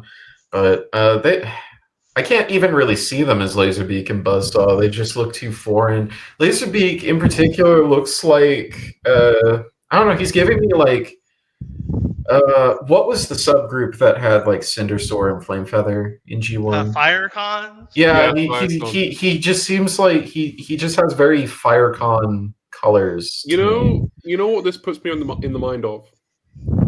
Do you guys remember when like Hasbro during Age of Extinction's run inexplicably released like 2 packs? Yes. Yes. Yeah, it was like G1 versus movie with like just a dinosaur look. It wasn't even like the same character most of the time. It was just like a dinosaur figure of the same dinosaur roughly. Yeah, and it looks like the Beast Wars Neo Triceratops mold painted purple. yeah. Yeah, was weird. They made a blue pterosaur to be Strafe. And then they re-released of all things the Energon Dinobots. Yeah, I thought you were gonna go for how they repainted Energon Krulok to be like gold and silver, like Grimlock's No, that was colors. actually pretty cool. Honestly, that kind of works. Pardon me. I wish I had gotten those when they were out. I just wish instead of these guys they would have done like Pterosaur. The like, only done, one. I don't know. You could probably just call the red one Pterosaur and be done with it. Or yeah, but the whole point is they're supposed to have vehicle modes. Like I guess. they're not like Well, what you don't need like the animal modes. They're supposed to be just- vehicles. It's kind of like a, it's kind of like a VTOL, Also, the Scorponok out of the Cybertron short round mold. Like, why couldn't we got a 2-pack with Pterosaur and Scorponok? Oh yeah. Because like the little mini one that they did for the figure, like for 5.0, I think it was 5.0. I could be getting that mixed. I think they it's made him 5. out of Scamper or something. They made him a didn't they? freaking Scamper, which he's tiny. He's not bad. Like the paint job looks okay, and it kind of goes with the whole lore of like Megatron also being like a really small bot, and like them being kind of one of the early ones. Like they kind of push that in the lore, which I like. But other than that, it's like I wish we would have got Short Round, because I think Short Round with his pincher hands is just such a perfect fit. And the head sculpts are similar enough at that scale. He's got the ears for it. Unless they, I guess they just didn't want Scorponok to have a toilet mode. Speaking of toilets, Buzzsaw's plastic color just looks like sick diarrhea to me. Oh, it does. It looks bad. Really bad. It's awful. That's a terrible color scheme. It is. Like Laserbeak, you can kind of see at least because he's like red, vaguely, but like where Buzzsaw is just like, what is it? Yeah, he is. I think he just wants to go faster. But yeah, so that's kind of honestly about it for me. I just don't think these guys are worth like secondary market eBay prices.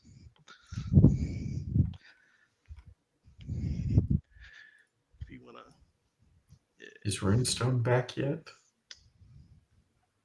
Yes, I am. Hey! I've been back for a while. Oh, you just didn't say anything in the chat, so I thought you were.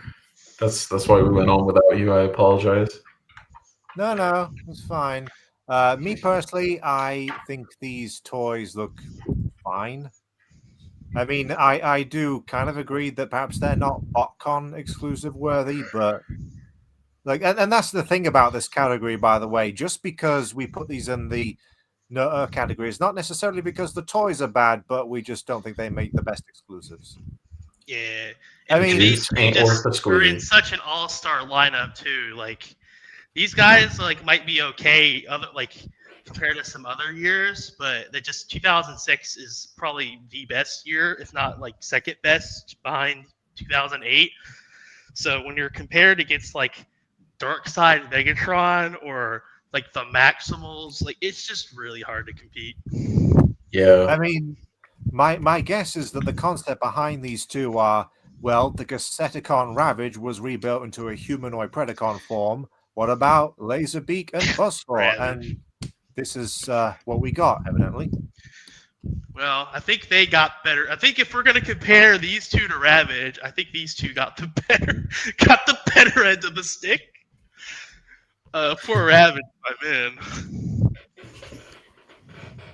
Bro still has to turn into a cassette. Yeah. But I guess I'm foreshadowing a little. Yeah. Next up is Char's pick. Speaking of BotCon releases that are bad, well, I like the idea behind this release. It's just the execution wasn't really perfect. Yeah, I mean the problem is how are you going to do? Let's just go from the beginning. This is Metal Hawk.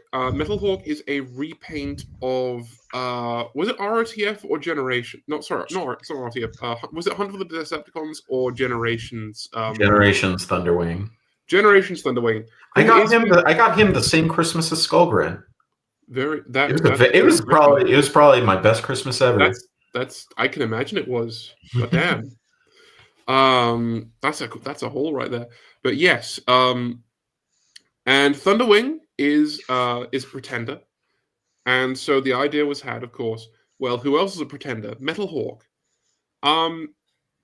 So when they do Pretender Transformers, when they do updates, very often what they do is they try and turn the Pretender shell into a robot and have that transform, and that works very well for the Decepticons because all the Decepticons had more monstrous or robotic-looking Pretender shells. This did not work so well, as shown here, for the Autobot Pretenders, who all were basically He-Man characters who clamshelled open to reveal their internal robots. The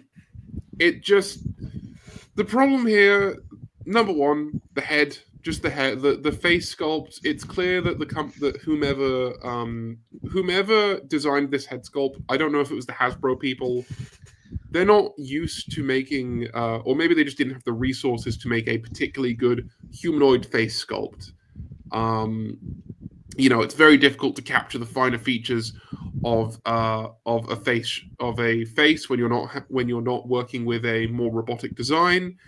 And so it ends up looking like the best way I can describe it is as if the front of a Thomas the Tank Engine train was put onto a robot. Da, da, da, da, da, da.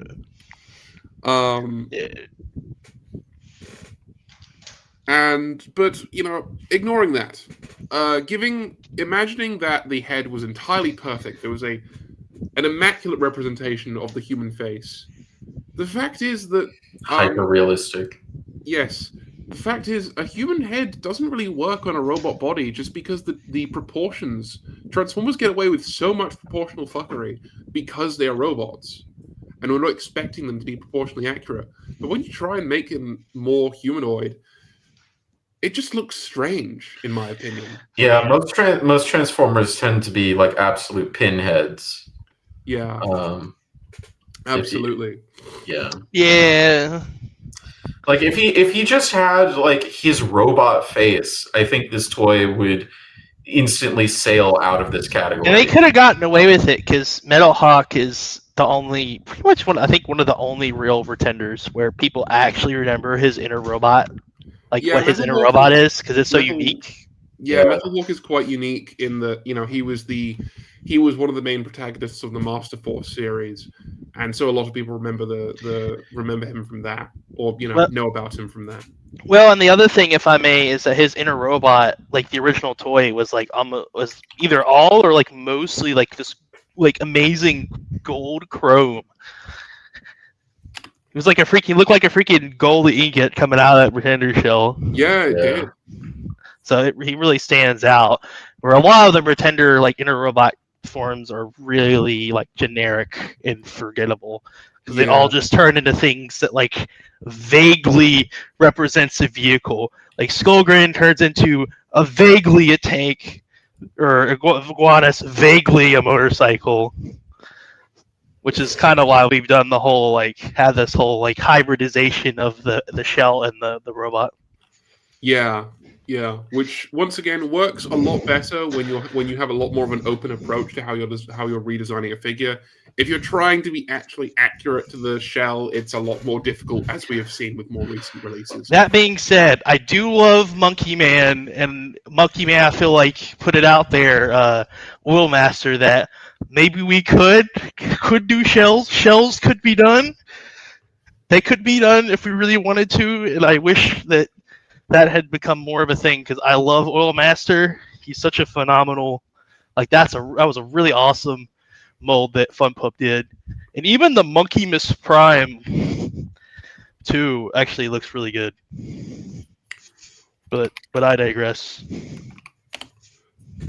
Yeah, And the one problem I would have, well, not I would have necessarily, but like I can see being a problem is that pretenders are very difficult to. It's kind of a hard sell that when you're buying a transformer, that most of the transformer doesn't transform. And I suppose you could make it so the shell transforms, but that doesn't work for a lot of the older pretenders who were never supposed to transform in the first place. Besides the super pretenders. Yeah, Well, the megas maybe and the ultras. maybe Hasbro just needs to learn how to be creative again. That's know? For true. real. That's what I'm saying. That's what I'm saying. The ultras were freaking sick, by the way. I have both of the ultras like sealed in the boxes. They were insane. It was like they took a mega pretender and then they gave them this big old honking vehicle to put them in. And the design, like the shell designs, look really good too. The only really thing that kind of was terrible about them was the inner robots, because the inner robots were both made out of the dreaded gold plastic. So they tend to be broken incredibly often, like all the time. You'll just see like the inner robots broke, arms fall off or whatever. Perhaps, yeah. All I can say is if there was a Wojak of that face, it'd be on this slide. I kind of feel like that is a Wojak. That face is the picture is a It Wojak. kind of is a Wojak. It just looks like a Wojak already, just at a 3/4 angle. That or he looks like he's just like staring cross-eyed, like freaking. I don't know, man. He's Unfortunately, stuff. I've already portrayed you as the Metal Hawk Jack. I will say that like Fans Hobby did kind of manage to make the pretender thing work for Mega Hawk. Yeah, by, like, making him the inner robot, and then they kind of include the shell bits as like extra parts that you can tack on like armor. So he kind of gets to have his cake and eat it too. Yeah, it's a very interesting release. I'd like to see what else they can do with this sort of idea. I'm very interested to see it. I agree. I'd like to see more of that. Unfortunately, the toy itself isn't that great. Yeah, it's okay. It's okay. It leaves a lot to be desired, I think. Yeah, I definitely think Overlord is the best of their Super God Master Force stuff. I just think he's just so good. Unfortunately, this is my only Fans Hobby release that I have, so I don't really have anything to compare it to. But I bought it for the gimmick, so yeah, it's a cool gimmick. Yeah. Anyway, next up is whose pick is it? It's mine again, and I picked BotCon 2016, Dawn of the Predacus, Ravage. My poor man. And don't get me wrong. I don't mind the Combiner Wars breakdown mold. It's definitely one of the weaker Combiner Wars molds, in my opinion. I don't have anything against Combiner Wars, really. I think most of the toys are pretty fun, but Breakdown is, in my opinion, one of the weakest ones. Yeah, unfortunately, he just couldn't get ahead of the competition. Yeah.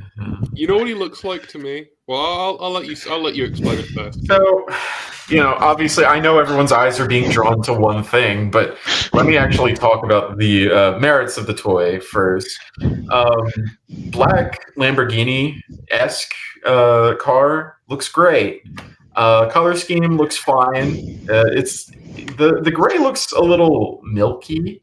I feel like I remember the gray almost being. I don't know. Maybe you mix up with Tigertron. I was gonna say gray was being a little bluish.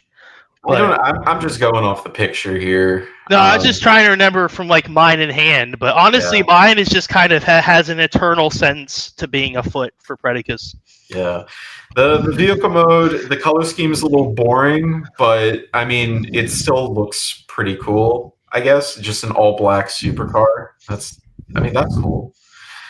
And then they retooled the head, and it is the most piddly, like little like bean shaped. I don't even know how to describe it. Like it's bad. Look at that. Look at that. It's really bad. Yeah.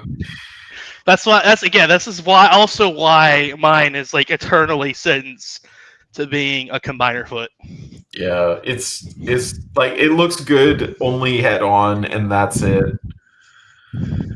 It's so flat. You know what he looks like to me? What? So the Final Destination movies? In theory, yeah, I've never seen them. Okay, you know the Saw movies. I've also never seen them, but yes. Okay, so what he looks like is the aftermath. He looks like the aftermath of a Saw trap completed. He got ghost shipped. He You know what? You know what the crazier, like the worst part about this mold is that they actually did it twice. Yeah. Tigatron is the exact same thing, but in white. Jesus. Oh. They should have. They also did Under 3 this year, didn't they? They did, and Under 3 actually looks really good. Yeah, I actually really like he him. turned out really, really good. He was the dead end mold, and they just sort of like implied a cat face, I think, on his actual head. And I feel like so. and I feel like that would have been a much better. Sorry, it was technically the Streetwise head sculpt, but I feel like that would have been a much better design choice for Ravage and Tigertron. Just go imply for the more of like features. that, or like add some details or some like stuff to kind of imply things rather than just like go for Show that. accuracy, yeah, Show accuracy. at all cost. Yeah. Tarantulas is kind of okay. The problem is he just kind of gets curb stomped by the 3.0 like subscription service Tarantulas, because that figure is just like way better. What toy was that from? The figure subscription service 3.0. Yeah, what mold was that based on? So he was I think it was Reveal the Shield, one of the Junkions. I think Scrapkey maybe. Okay. Yeah. And then he came with two of the arms Micron like spider guys, so that so that he could have the Tarantulas claws. And then for some reason they made the BotCon 2016 Tarantulas the Combiner Wars Rook mold, which was a really weird take because like Tarantulas is supposed to be this really like slim and like lanky character, and that mold is like a refrigerator. And it's like it works. Like that mold works when you have beefy characters like Impactor or I guess or Rook. But like to be fair, the Rook repaint seems to be a bit more based off of his Transmetal design. It was a lot more like top heavy. Yeah, I guess you could say that. Yeah, but I just found the pictures of the Junkion Tarantulas, and yeah, that looks amazing. That is inspired. Oh, it's really good. I love that figure. Funbob really did make some good uses out of Arms Microns.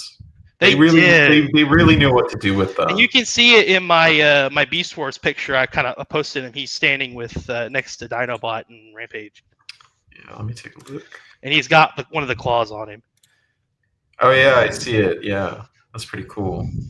And I got the other one there as the Micron, kind of just on the floor. Yeah, but if anything, Rook seems like he'd be much more suited to like even Scorponok than anyone else. Not that he particularly suits Scorponok. He's just. Well, he kind of has the claw arm thing, so you could make an argument there. But yeah, if they included like 2 hand-foot guns for him, that would be interesting. Yeah. But yeah, this 2016 was just kind of hard carried by Megatron, by like the Dragon Megatron. He kind of just hard carried the entire like selection for that year. Yeah. And then the 3 Predicus guys they're okay on their own, but when you get the whole set combined as Predicus, it looks really, really good. Even though Ramhorn, the tank guy, at least my version, is not like the arm part. This doesn't hold very well. Like the 2 legs don't peg in. Like, yeah, the picture on TF Wiki makes it look very, very roughshod. That's why I kind of just have him like sitting in the back behind all of mine, like scrunched down so that he like fits. So you can kind of see the cool parts, and it kind of covers up the less cool parts. Because that head sculpt for Predicus is so good. But I digress. Yeah, fair enough. Anyway, that's all I had to say about Ravage. Yeah. I I think Kinda just Runestone, existed. you're up next for your nuh-uh. Oh, it's another use of the breakdown mold. Look at that. Yeah. Well, one toy I considered for this category before this was the punch counterpunch they did for the Collectors Club in 2010. It was a retool of the Universe Sunstreaker / Sideswipe mold, which, with its alternate robot mode configurations, felt like it was made for the Autobot Spy. Sadly, from what I've seen, the execution was pretty flawed, but I can't deny that it was an ingenious idea, and it certainly makes for an interesting toy, if nothing else. And I would honestly say it was good for the time it came out. The 2010 one was borderline perfect. I think the only thing that really held it back from just absolute like perfection was the head being way too small. Like that Yeah, head is that's like the- a pinhead. Other than that, though, I really don't think they could have done any better. Like I think that legitimately, I think they did that is a perfect take on punch counterpunch. If not just Yeah. for the head being too small. Yeah, that's what stood out to me about it when I look it up is it just has a really small head. Though I would take that over the incredibly hollow hooves of the Power of the Primes version personally. Yeah, yeah. The Primes version is good, but it definitely has really bad hollow everywhere. Yeah. Well, like I said, it certainly made for an interesting toy, if nothing else. I cannot say the same for the counterpunch they did for 2017 subscription service. He's a part of a team of combining wreckers who can merge into the Gestalt wreckage, pictured on the right. This counterpunch is a redeco and head swap of Combiner Wars Wheeljack, himself a retool of Breakdown. My guess as to why they picked Wheeljack specifically was to maintain some continuity with the Collectors Club figure, which, as Counterpunch, had the car's windscreen and roof form his upper body, though on this toy it's a fake. Beyond that, well, for starters, the mold itself is okay at best. Regardless of who it's used for, Sorry, what? There's just a funny comment in the comments. No, see, the arm mode is punch. Well, put a pin in that. Regardless of who the mold is used for, the robot design has wonky proportions and weirdly structured hips. The new head sculpt for Counterpunch is fine, I suppose, but the deco looks so incredibly dull. Blue and black with other accent colors. I mean, it's accurate. Doesn't make it any less boring. But above all else, since he has just the one robot mode, this toy lacks the soul-defining feature that makes the character stand out. I mean, there is fun pub fiction that explains the loss of his punch robot mode, but it doesn't change that you've also lost what makes the concept of punch counterpunch so much fun. And the strange thing is, when you stop and think about it, this toy technically has more play value. Aside from the two main modes, he can also turn into an arm or a leg, and is interchangeable with the other Combiner Wars limb bots. Here's the thing, though. Lots of figures can do that. There aren't many that can do what Punch Counterpunch does. Yeah. Oh, but don't worry. Punch is actually represented in this figure as an arm. Get it? Arm, fist, punching. Ah! Yeah, I think in the lore, like the orange arm is supposed to be like Toxitron's like corrosive powers, because the wreckage combiner gets that from Toxitron or something. And I think that's why his arm's supposed to, like the hand is supposed to be orange. To be fair, Punch did just have a lot of orange in his robot mode anyway. It could be that too. I just thought Yeah. remember reading in the comics something where it was like that came from. Now, Like Toxitron. sorry, I'll just finish up saying, I will say that the impactor they did from Rook, who was also a part of this team, I definitely put in the wanted pile, because I love the Rook mold to begin with, and done in Impactor's colors and head sculpt looks even better. But Counterpunch? Well, when it comes to my collection, he'll be anything but nearby. Well, yeah, he's kind of one of those that's sentenced to being a hand or a foot. He's just limb fodder. Yeah. Impactor is awesome, and the idea of like taking the upper half of the Menasor sword and sticking it into the hand foot port to give Wreckage the Impactor like hook arm, it was just so good. Yeah. Myself, out of this team, I think Blue Streak is the one that appeals most to me, but that's just because I really, really like Blue Streak in general. But as far as this toy goes, I actually quite like the look of the vehicle mode. It looks nice. The extra paint does a lot to separate it from the really crappy looking Combiner Wars Wheeljack.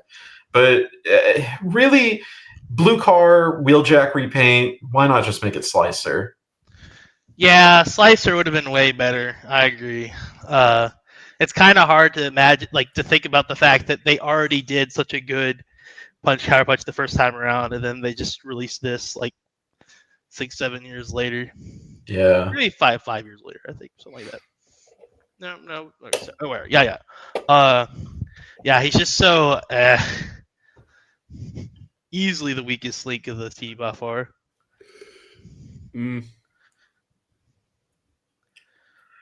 It doesn't really help that, in my opinion, most of the Combiner Wars figures are quite weak in of themselves. Yeah, I think a lot of the whole Combiner War system kind of has not aged with grace, but the system itself is fine. The problem really was just the sculpts being so hollow and so repetitive, really. The only one I will say that I think, like in my opinion, that is just so good that I think he does compete with like any he's better than like even the legacy figures is Bludgeon. I think Bludgeon from the 4.0 figures is the best Bludgeon they've ever made. I know this is like a hot take, but damn, that figure is so good. It's really, really underrated just because because of the fact that it's a fun pub release, so it's not very common, but he just looks so good. Like I didn't even bother buying the new release for Bludgeon because I just think this guy's so much better. I'll post a couple pictures of mine. Yeah, because he comes with the cleavers from the Optimus X Prime from Transformers Go, and the head sculpt really captures like kind of like perfect fusion of the inner robot and the shell. Yeah, it's honestly the only Bludgeon. I think it's the only Bludgeon I've seen where it's an update of the inner. No, I guess there's movie Bludgeon. Also the Combiner Wars, the Combiner like torso is like has a real like a unique Thunderwing retool, like a Thunderwing like head form. Yeah, I could see that. The combined mode is Thunderwing. I was expecting the combined mode to be Bludgeon's like shell mode. Maybe. Yeah. Here I'll post. Here's a picture of. Why is that picture of him with the Terracon limbs? I may just have to post it anyway, just so you can see what the head looks like, because it's an all new. I think it's the only because freaking Predicus had an all new sculpt. But both him and Predicus have really, really good combiner head sculpts. He's so colorful. I love that. So and that green plastic just like really, really pops. I like that a lot. Honestly, if I hadn't thought about like bringing up Serpentor and the bats just to mention like how they fit with the G.I. Joe stuff, I probably would have like talked about this guy instead. This would have been a really good pick too. Because he knocks all the other Bludgeon. He knocks Legacy Bludgeon out of the park, in my opinion. Well, that's not hard, in my opinion. Yeah, that's fair. Because Tarn, the Tarn mold is good for Tarn. I just don't think it's good for Bludgeon. Yeah. But yeah, I digress. Yeah. The combined form with Thunderwing's head is called Thunder Mayhem and is of course made up of members of the rival gang to the Wreckers, the Mayhem Attack Squad. You also got the likes of Needle Nose and Spinister, and they actually made good use of Scoop's Target Master partners. did. Scoop's Target Master partners. And then they did Ruckus, which they called like Grabouge, I think, for like copyright reasons. Yeah, that was Ruckus's name in the French market in G1 Grabouge, which is just French for Ruckus. And then Windsweeper was the other one. But Really? I have them all on my Mayhem display, and then I kind of phased all of the other ones out, but Bludgeon, as they got new molds. Yeah, I see Windsweeper in the back of that picture of Bludgeon. I have a soft spot for Windsweeper as in general. He's my Squiddle Wheel. Yeah, I got the new one that's the repaint of Needle Nose, and then like Nonef did 3D printed or custom versions of his gun, like the Trigger-Con like guns. Frankly, so I bought those and like added them onto them. I think it was a really good move to turn them into Target Masters. I really enjoyed that. No, that was a good idea too. But I just wanted the extra like Trigger-Con thing, so I got them for Windsweeper, and then I got them for Crankcase as well. Yeah. And then Ruckus didn't need them because the new Ruckus comes with the Trigger-Con guns built in.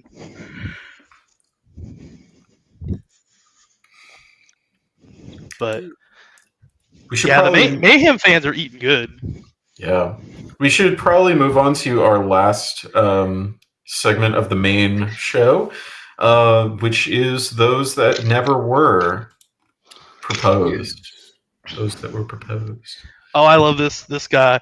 This is like probably not ever like something that could probably never be done just because of the ridiculous amount of tooling that would have to happen. But this was concept arted and by FunPub out of the old T30 Starscream mold. I mean, looking at it, you could just have something coming off of you could alter Starscream's knee wings. Yeah, I guess you could actually. And then have the lower legs fold up. Have the lower legs fold up, have something out the knee wings fold down, and you can kind of get halfway there. Actually, the biggest challenge that I can see is the head, because the head has to fold into that small spot. If you change it to the Jetstorm, you either have to change how it works, or you have to change the shape of the head to make it much smaller. That you could go either way on that one. Yeah. Also, honorable mention to the Galvatron 2 from Beast Hunters Optimus. Yeah. My honorable mention is that tank horror right there from Titans Return. Yeah. It just works. It sings. It sings. It looks good, although it is a little bit slim. Although I think a little bit slim tank horror is probably better than freaking dwarf tank horror. We got freaking thrilling 30s tank horror is about to go reclaim the minds of Moria. I gotta say I quite like the thrust from the Groove, isn't it? Combiner Wars Afterburner. Yeah. Yes. Yeah, Afterburner. It's a pretty solid use of that mold. If we're talking Beast Wars Uprising, my honorable mention is Dinobot from Thrilling 30 Springer. Yeah, we've seen digi-caches of that, and it looks amazing. Honestly, I kind of feel like everything ever done with that, like that mold is just so good that you could do any redeco with that mold and it will look good. Yeah, I have the Rodimus redeco of it, and it's just fantastic. Like Battle Trap looks good. Rodimus looks good. I genuinely considered putting Battle Trap as my pick for Wanted. Battle Trap's a really solid one. I remember everybody, like when Battle Trap got revealed, everybody was like, when are they going to do flywheels from the Blitzwing mold? No. Although I'm kind of glad they didn't, because that mold's terrible. Yeah, that mold sucks. They should. But everybody was talking about it because Blitzwing, the tank and the jet, like flywheels. I still wish we would have gotten one from Titan's Return. That would have been nice. That would have been way better. That would have been way better. I'm just glad we got Siege Flywheels, because Siege Flywheels was really good. Siege Yeah, Flywheels. he's Or whatever fun. they call them now, Skytread or something. I just call it Flywheels. It's Flywheels. I would have personally liked if they had tried to do the gimmick where the individual parts had their own robot modes, but I can appreciate that they just wanted to make a, I like the solidity of the Siege version. Yeah, it's clean and solid. Jark Sport says, "Oops, all Springer should have been a BotCon lineup." We got what do we got? We got fucking Who else can we Roadbuster. make from? We got Yeah, Roadbuster. we can make a Roadbuster out of him. Honestly, you could. We got Evac, Hot Shot. Hot Shot. Honestly, you could probably do a Shattered Glass Galvatron out of it. Shattered Glass. What about we just just need one more. We just need one more. What about just Shattered Glass Springer? What does he look Well, like? Just whatever. no, you can I don't make. think they ever did a color scheme for him. Yeah, they never did. I think you can just make Actually- one from the ground up. Actually, you know what? I I actually have a found thought. It's funny you mention.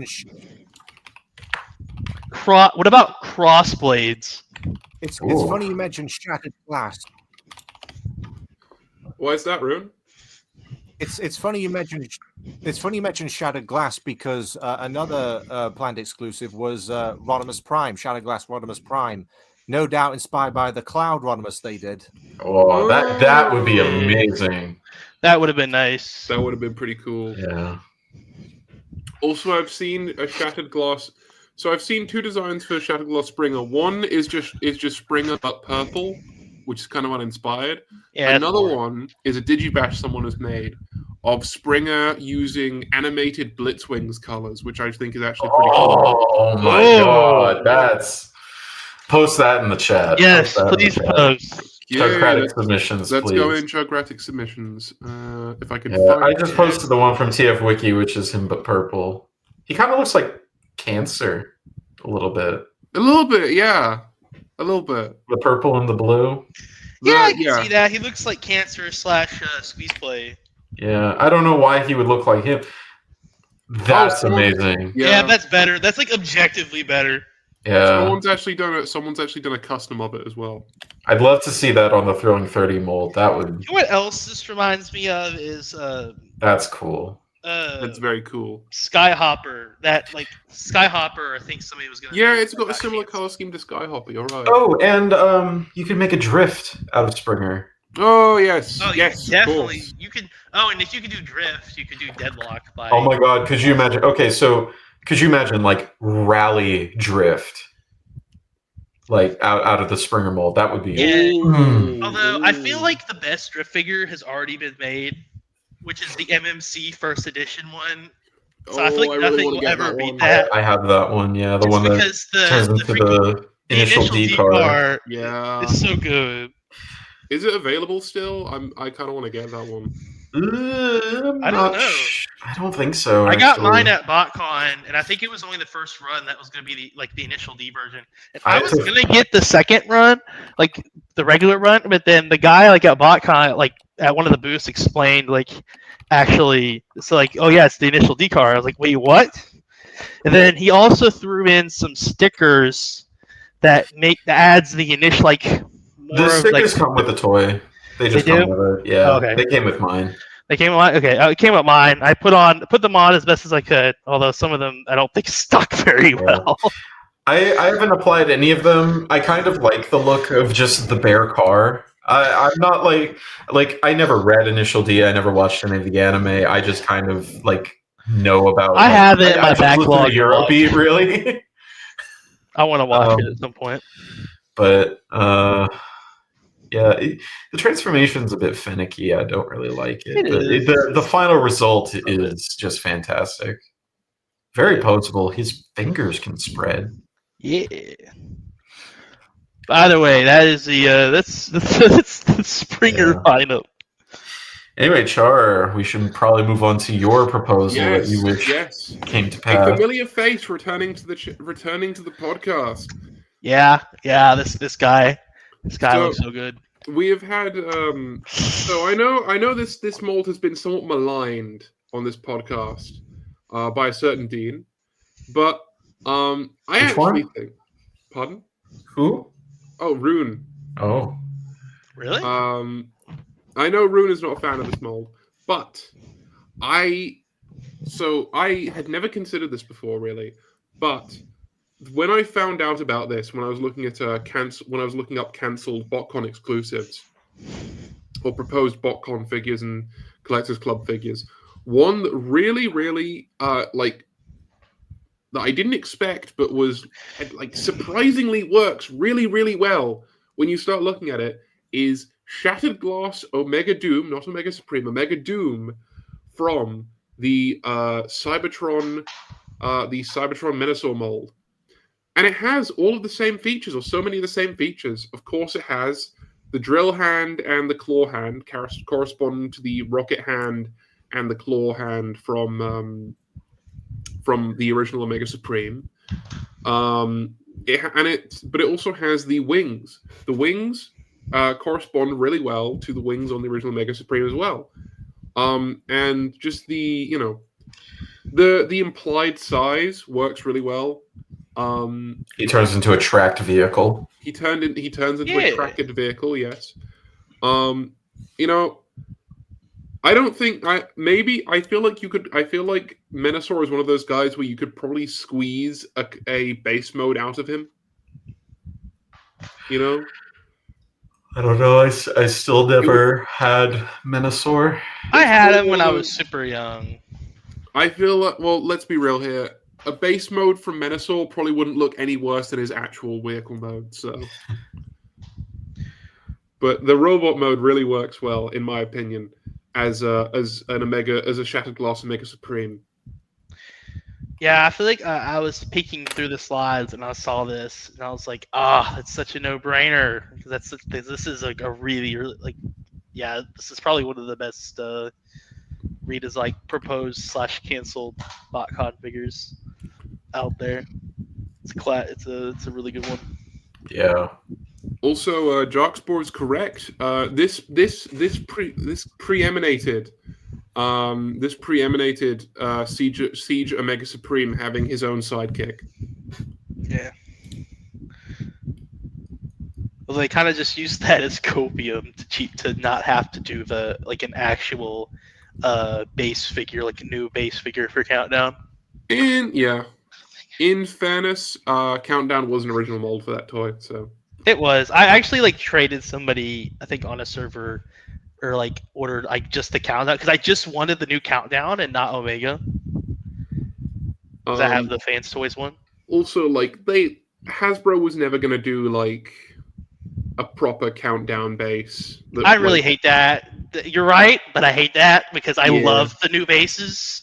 I actually ended up getting all of the the bigger, older bases because I love the fact that they are the same scale. The new guys, the new Micromasters, are the same scale as the originals. So all of the old bases are will still work with them. Personally, I am forever praying for a return of a Cyberverse style toy line. Cyberverse, that being the Cyberverse that came from Transformers Prime and Dark of the Moon, not the Cyberverse that came from the animated series, because Hasbro sucks at making names. Get better names, Hasbro. It's true. For real. I would like to see a return of Transformer playsets because I think it's really cool. Well, I mean, Cyber Worlds is doing that, sort of, isn't it? Kinda, but I just want a vehicle that is a base or is a thing that they can interact with. It doesn't have to be a guy, Like how in Dark of the Moon they had the Ark that turned into a base. Yeah. Or how in the Micromasters line they have the Skystalker shuttle that turns into a base. The Skystalker and all of the mini bases. Yeah, they had the Skystalker. They had the Flak Tank.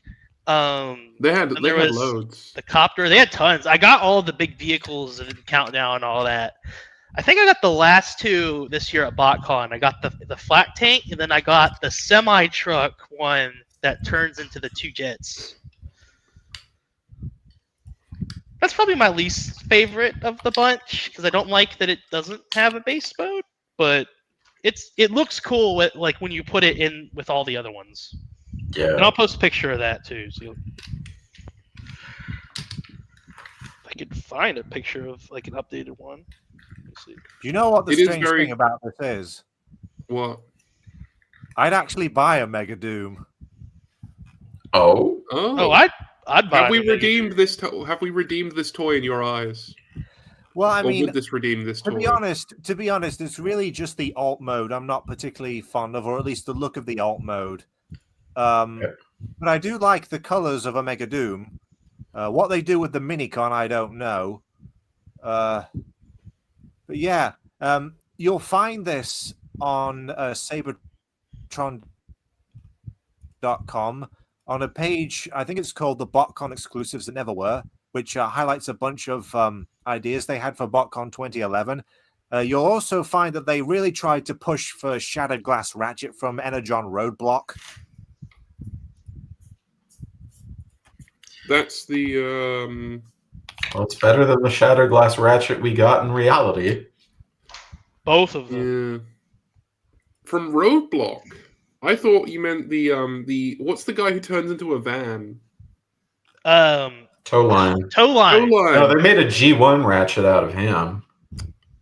They did. They did Ratchet and Ironhide. Yeah, that was BotCon 2005. That was. Yeah, and then in 2008, there was artwork for Shattered Glass Ratchet that based him off of Energon Roadblock instead. We didn't get Shattered Glass Ratchet until 2016 with the custom. Yeah, and they just repainted Earthrise, and it kind of sucked. Oh, Well, I yeah, always well, that was figured that after. he was- The first one was a repaint of Combiner Wars First Aid, and then the custom class one, and then we got retail like the Shattered Glass line. We got the Earthrise. Yeah, For purely arbitrary reasons, I don't really count custom class figures. Yeah, it was a pretty forgettable custom class one too. Yeah. with that. Especially since there were like 4 different options you could have picked that year. Yeah, if I you could have recall done like correctly. I think like medics, like SG Ratchet, medics, Shattered Glass medics maybe, and I want to say maybe regular Ratchet, maybe. Yeah, something like that. Something like that. I'll post a picture Let me just from the see. interwebs and Chugcratic for the record. Let me see. Yeah, Marvel Comics Ratchet, G1 Cartoon Ratchet, G2 Ratchet, Shattered Glass Ratchet, or Medics. Yeah. Yeah, I'll post a random picture I found on the interwebs for the record. But yeah, it's a pretty mediocre release. But it was technically, if we're being very specific, technically it was the first one. Also, above it, I posted, that's my Micromaster setup with all the big bases. Oh, wow. So, That's a lot. That's a lot. Damn. yeah, there's a lot. Fuck, I have the hiccups. But the countdown base is definitely the coolest one of them all. It's the best one as like an actual base. Mm. Yeah. Anyway, we should probably be moving on. Yeah, Next one, yeah, I yeah. think, is Runestone's pick. And we've kind of come full circle in a way. Takara's version of the Beast Wars toy line marketed the Bat, Optimus Primal, and Crocodile Megatron as separate characters named Converbat and Megaligator. I bring this up as Converbat actually got a new eHobby exclusive toy in 2016, reimagined as a headmaster. The main figure was recolored from Titan's Return Mindwipe. The head's a redeco of Titan Master Infinitus, and for weaponry, Converbat came with recolored swords from Prime RID Wheeljack. So did we get a new Megaligator as a companion piece? Sadly, all they did was his head, a redeco of the Titan Master Nucleon, as a packing accessory. The idea being if you had a spare Titan's Return Skull Smasher, that's where you'd use him. I don't know why they went this route, but to me, this is what a certain couple of deans on this podcast would refer to as a rare Takara L. Give us the proper two-tone green crocodile, alligator, whatever. Interior Well- crocodile alligator. I drive a Chevrolet movie theater. Well, Hasbro almost did as a club store exclusive figure. Presumably, this would have been for 2017. The set is a redeco of both Skull Smasher and, once again, Nucleon, done in 2 shades of green, gold, red, and purple. I mean, since this was Hasbro, it would have been sold as Megatron, not Megaligator. The Titan Master was dubbed Megator, whose own robot mode was colored after Beast Wars Megatron's more iconic T-Rex body. But no, didn't happen. 2 L's for the price of 1. Let's make it buy 2, get 1 free, shall we? As we also have the proposed club membership incentive figure, Croctimus Prime with AlligatorCon. If you've seen the Generation 1 cartoon, you'll know this is an homage to the episode City of Steel, one of the infamous ACOM episodes. In it, Optimus Prime is captured and sliced to pieces by the Constructicons, who subsequently rebuild most of Prime's body into what is referred to as an AlligatorCon. This toy is another Skull Smasher recolor, accompanied by a redeco of the Titan Master, Diak. Given the mold's transformation, they colored the beast mode as close as they could to the cartoon, while still having Prime's traditional robot mode color layout: red body, white thighs, blue boots, etc.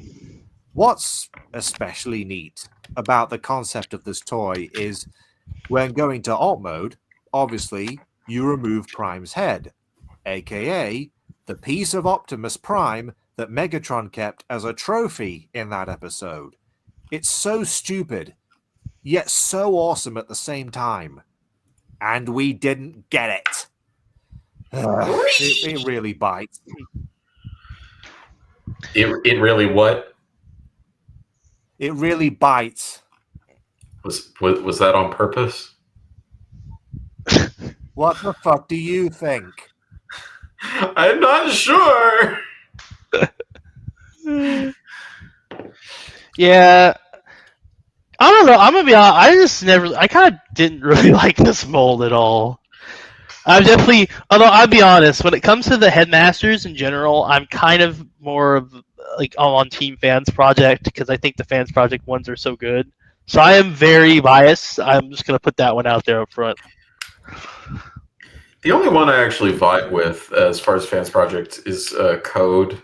Everyone else just looks a little too Fans Project-y for me. I really like him. I think the only one that really suffers from it is, I'd say, Weird Wolf. He's definitely the weakest of the bunch.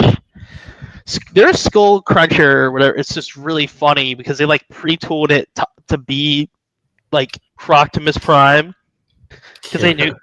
So he actually has like the Optimus Prime-esque chest. But I don't know. I really like them. I like the Fans Toys ones. These are Fans Project ones. I have the Skullgrin mold, like the Titans Return one. It's okay. But the Megatron alligator paint job looks really good. Yeah, I think the Optimus colors just absolutely sing on that mold. They look so good in that placement.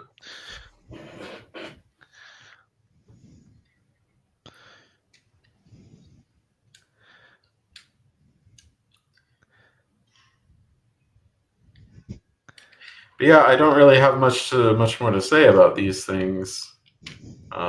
It would have been cool if they came out. Yeah. I prefer the Optimus, but the Megatron one goes well, and it goes pretty well with Convobat. Can I go on a tangent real quick? No one's gonna stop you. Yeah, go for it. Convobat is a dumbass name, and like the Japanese love their cheeky little portmanteaus, and so I don't understand why they didn't just call it Combat. You know, because like Optimus's name in Japanese is Convoy, like ko n bo I. Change out the bo I for ba to, and then when you romanize that nasal sound n before a plosive, in this case the B in in bat, it turns into an M. So it would just be combat, but it would still come from convoy, you know? Like, it's right there. Why didn't they do it?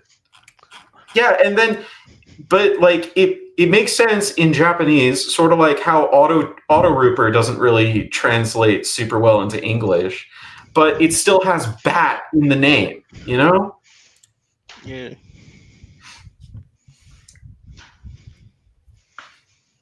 Anyway, that's my rant. That's my rant. I know we get combo bat, but we don't even. Where's our mariachi band? Tripedicus repaints. Right. It's true. Not even I want with the sombreros. I want they gotta have the sombreros, of course. They got deported. Oh my god. Oh, that's too good. Okay.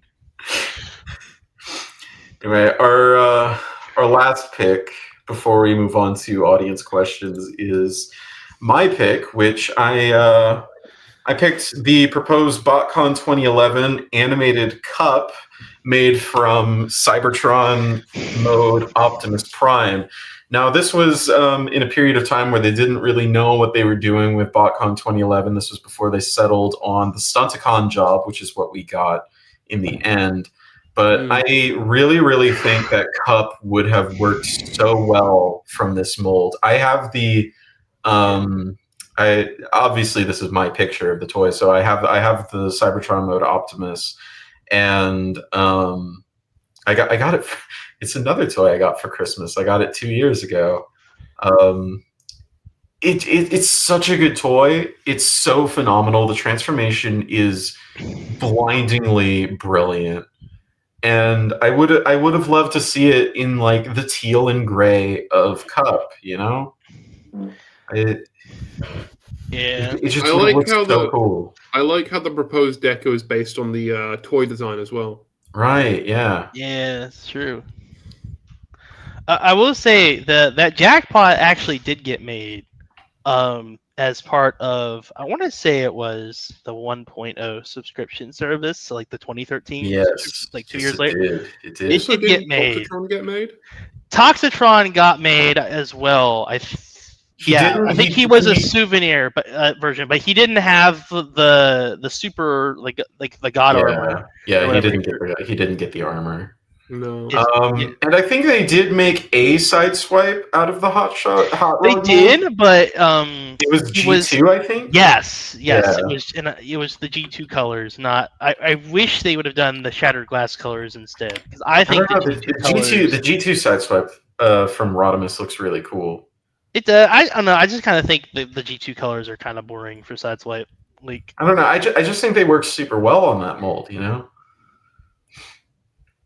Fair. I just am more partial to the Stormtrooper colors. Yeah. Yeah, I just don't like how gray Shattered Glass Sideswipe is. It just makes him look boring. I just like the light blue on him. Like, yeah, the gray with the blue looks really good. That, and I really do. I think the Stormtroopers were cool. Yeah. The G2 ones.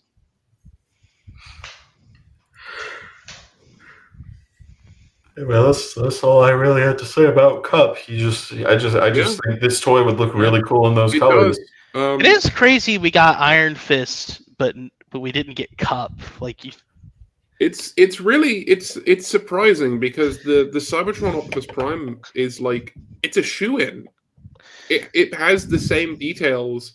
It has the same sort of mono window that G1 Cup has, and a similar sort of alt mode.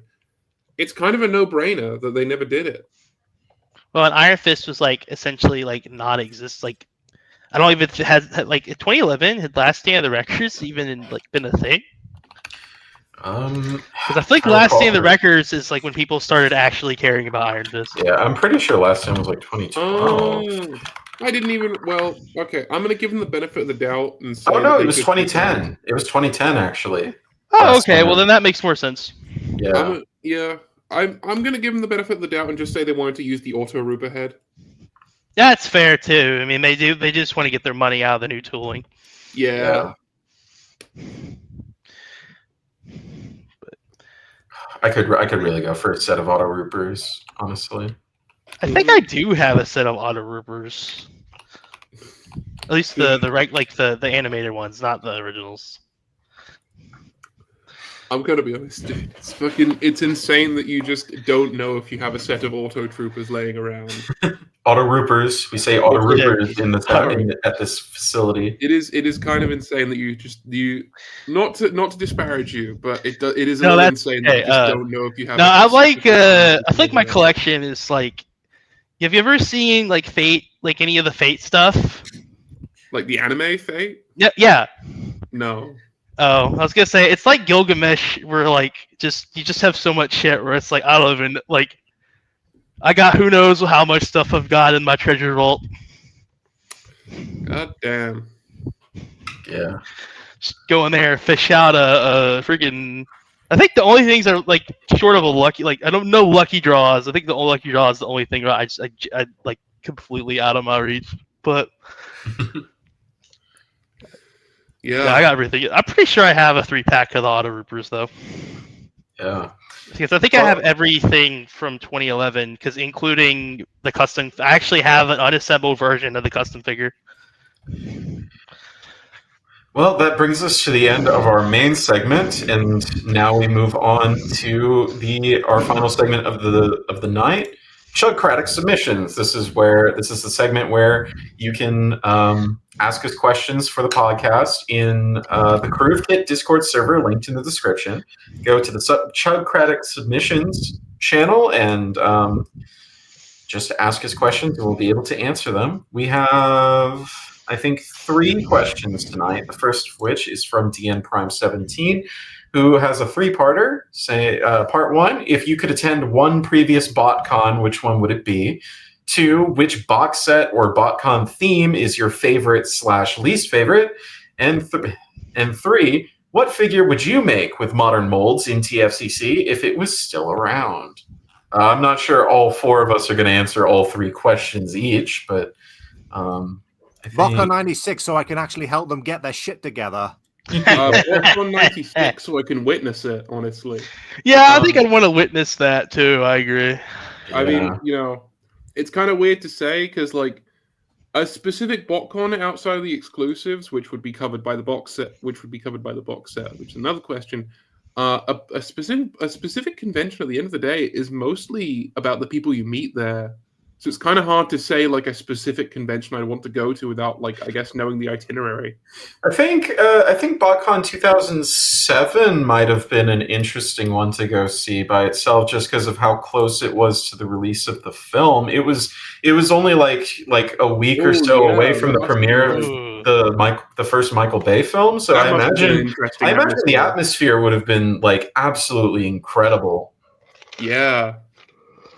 I mean, 2010, I think, would have been a fun one to go to, just because they did it at Swan and Dolphin at Disney World. Yeah, that too. Yeah, that would. You can walk over to Epcot after, like, whenever you're done with the convention for the day. Aside from what Perfect I said, day. I wouldn't mind going to any of the older 3H1s, if only so I could stand a better chance of getting the Beast Wars exclusives. For what it's worth, I am glad that they are revisiting those characters in the modern era, because we got a new toy of the Predacon Sandstorm. We better be getting Windrazor from Legacy Silverbolt. We got Antagony. Yeah, we got Antagony. Antagony's stupidly hard to come by. The original. That's that's probably one of the rarest of the. So's Vice Grip. Fun Club. Really, I thought Antagony was like way rare. But well, Vice Grip's not exactly easy to come by as well. Yeah, but Antagony, I think, is like easily is more than $1,000. She's stupidly expensive. To this day, we have still not got Pack Rat and Fractal from Kingdom, Rat Trap, and Pterosaur.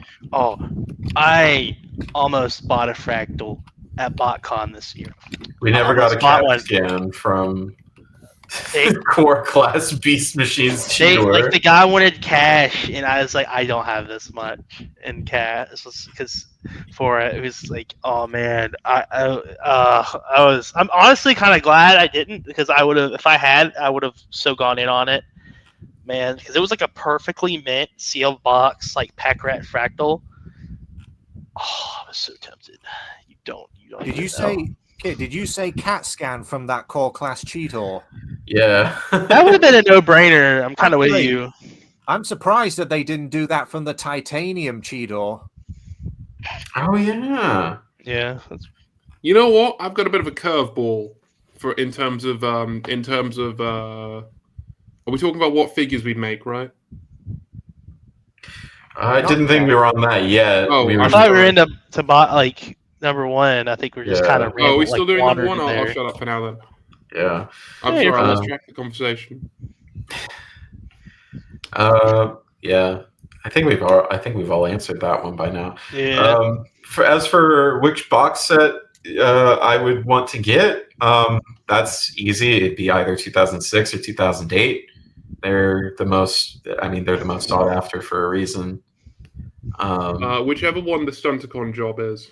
That's Yeah, 11. I thought That one has spiked lately. Like it Yeah. used to be relative, like relative to the other box sets. It used to be Really? pretty not bad. Like now, not wait, bad so- meaning like 350 to 400 something and I some mean, that's change, pretty reasonable. which is still pricey, but for box sets, not bad. But then I think as more and more people that like as fans of animated have like have started to like earn their own money and have more disposable income around, I think just demand for that set has like snowballed to the point where now I think it's not quite 06 to 08 levels of expensive, but it's getting there. I'm also fond of 2009 Wings of Honor. I'm just fond of it. Wings of Honor was an interesting one, and the box. Not that this is all that crazy, but the box had like the little like flap thing Yeah. that opened. That was kind of cool. Yeah. Mostly, I just really want Flack from that set, but all of the other figures in it interest me as The well. Young Cup was kind of a cool idea. Yeah. But maybe that's why they didn't do it from Optimus, because they were like, "Oh, we already did a Young Cup. We already did a cup." Maybe. I know it's kind of a but like 2006, I just think is my favorite by far. I mean, I have them all, so the whole like in terms of the box set, so like the whole which one would I get thing doesn't really apply. But 2006 is my favorite. I got so lucky getting it because back when FunPub still had like an online store, they were going through some of their old like backlog inventory, and they sold a full complete BotCon 2006 box set. They had one for sale for $400 because like the bottom right corner of the box had a dent in it. Oh my god! And I was like, "Ma, because I was like 13, 14, like I gotta get this, please." And I ordered it. I actually ordered it. So I've had it for years. I love that set. You can see it. I posted the picture of all. I might see if I have a zoomed in picture because you can't really see the dent on the it's the top left. Not my right. Top left. You can kind of see the dent a little bit. But other than that, it's come with everything. Yeah. So no, I love that set. Like all of them are like all the pieces are really good. Dinobot, Optimus Primal, Rhinox, Cheetor, like Rat Trap especially. Oh, Rat Trap with that like bronze paint job. Oh, yes. Man, perfection. So that's fun. I'm also fond of 2013. I think that was a really cool theme. I did some really creative paint jobs with that one. I mean, Strika and Obsidian kind of speak for themselves, but like the Hoist, even with his design flaws, like manufacturing flaws, I think his paint job looks really good. The Electro repaint looks really good. Skywarp with that white and red with like the translucent purple is like really, really like pretty, really pretty. He looks great. Yeah, they had some great things in that line, and of course they reused the Pterodite mold for Starscream. Yeah, which that mold is really good too. For me, my picks would be Dawn of Futures Past for obvious reasons. Yeah. The original Shattered Glass set from 2008, and of course the Stunticon job from 2011. I would have put the Dawn of the Predator set from 2016 if some of the mold choices were better. Yeah, that Else, set's really just for Predicus at this point. Like, you really just get that for the combiner. and most of the other sets, I'll just get at least out of the way. Most of the other sets are just kind of there for me. I will say that the one set that you could call tragic is the Games of Deception set from 2007, which has now been rendered almost obsolete thanks to Generations releasing the remaining 3 Seekers. Yeah. I will say though that Dreadwind does look super nice. That Dreadwind is very nice. And I think he does pair, and I don't have the Darkwing, but he does. I think I would imagine pair quite well with him. If you were to find, I think Universe Darkwing from the Silver mold, I think although I think Darkwing would probably outscale Dreadwind a bit because I want to say that Dreadwind's he's a Voyager, and I want to say that is it Silverbolt not like a leader ultra? I thought he's a bit bigger. He was an ultra, yeah. Yeah, but yeah, no, that Dreadwing mold is really good. Yeah. I feel like the only set we wouldn't really talk about is that very first one, 2005's Descent into Evil. Yeah, the forgotten one. I mean, the Deathsaurus is all right, but that's honestly that Deathsaurus is kind of just hard carried by the fact that it's RID 2001 Megatron. Yeah, like RID 2001 Megatron is just kind of good on its own. It's a really good, Deathsaurus is not bad on its own because it's that mold. But then when you actually take that mold and you put actually good redo on it, 2016 Megatron, you oh snap. It's honestly incredible that they had not incredible, but it's kind of surprising that they just had that. They were just able to reuse that mold. Honestly, yeah. It's very rare that Hasbro will reuse a mold older than 5 years. So to reuse a mold from 2 decades ago, and let alone a mold from RID of all things is just a testament to how good that mold is. Yeah. Anyway, we're approaching 3 hours now, so we should probably move on to that third question. Yes. I know a couple of y'all have some slides prepared. Scorponok, you're up first for what you would make with modern molds. Well, this is concepted by FunPub. They didn't do the slide with some of the other ones per se, but they put this design into the Beast Wars Uprising comic for Britannica. It'd just be really cool to give Britannica an actual figure, transformer figure that actually transforms. And it's the Prime Soundwave mold. Can't go wrong with that either. This is a pretty cool Digibash too. It's got the right sort of proportions. It totally works. Yeah. So. Well, that's how Britannica appeared in the Beast Wars Uprising Pro stories. So, yeah. Yeah. And then Runestone, I think you have a second slide here. Ooh, okay. Okay, looks like a box set to me. Well, long-time fans may remember me doing these Digibashes back in 2015. Because... at the time, IDW's comics were still a thing, or their original run of comics.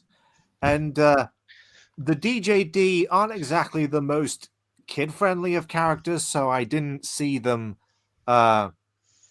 appearing on toy shelves anytime soon. This was well before Legacy Tarn. So I came up with the idea for a DJD box set. You have Voss from Prime RID Soundwave, mainly because a part of him is removable, just not his face. Kaon from Reveal the Shield Perceptor.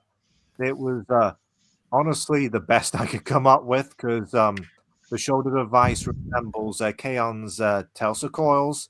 You could use the hovercraft from Cybertron and his famous toilet mode. Yeah, you well, could, he's just a short little round. small. He's just a little small. He's very small. That's true. Also, like every other detail about him is totally wrong. Yeah, because he doesn't even just have hands. He just turns has like the claws. Yeah, he just happens to turn into a seat. Yeah. Then you have Helix from Cybertron Crumple Zone, mainly because it was the only mode I could find that resembles Honestly, his furnace. really close. Really, really close. That looks really good in black and purple. Yeah, Like- it took me a minute to realize what that was supposed to be, but it looks really good. The color scheme looks good, but I feel like it's just hard. That mold just carries. That mold is so good. Like besides the missing mini arms, it's kind of spot on. Well, yeah, it was the best I could find. And next to him, you have a Tesserus from Fall of Cybertron Voyager Soundwave, mainly because of his chest cavity. You could paint the inside of the round surface area into his scissor blades, as close as you possibly could. The leader, Tarn, is done from Dark of the Moon Voyager class Shockwave. Most of these would require new head sculpts. Others you could just get away with merely painting the face a certain way and is like close enough. The last two, whether they be included in the box set or as souvenir exclusives, Nickel from Thrilling 30 Gears, mainly because of the round, the top of her is round, for lack of a better description. And the pet from Revealer Shield Deluxe Class Ravage. And keep in mind, this was at a time before the big twist of the pet was revealed. In case anyone was wondering why, perhaps a better mold choice wasn't used instead. Yeah, but I thought this would have made a really cool box set, in my opinion. Yeah. I see the vision. I see the vision as well. If you want, and something else I was thinking of when you brought up a thrustinator beforehand, Thrustor, Beast Second Thrustor, you could paint him as an amalgamation of both the original and Transmetal 2 Dinobots. That'd be amazing. Why didn't they do both of them? I don't know. Missed opportunity. Yeah, it really was a missed opportunity. Yeah, in a funny coincidence, the pet here has like the exact same color scheme as Mohawk from The Last Night. Mm-hmm. I just think that's funny. Maybe that's how he got rebuilt. It's prescience. Yeah. Anyway, we have two more Chugcratic submission questions. The second one from Vash the Stampede. Which BotCon set would you like to... Well, we already answered this one. Yeah. Okay, moving on.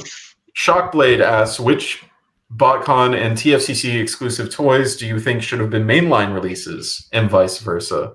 Ooh. Well, I think the easy road is the easy... the low-hanging fruit, maybe, is, of course, like a good chunk of the 2007 box set. Oh yeah, definitely. That's the low-hanging fruit. I mean, to be fair, they did get turned into mainline releases. They did eventually. Mm-hmm.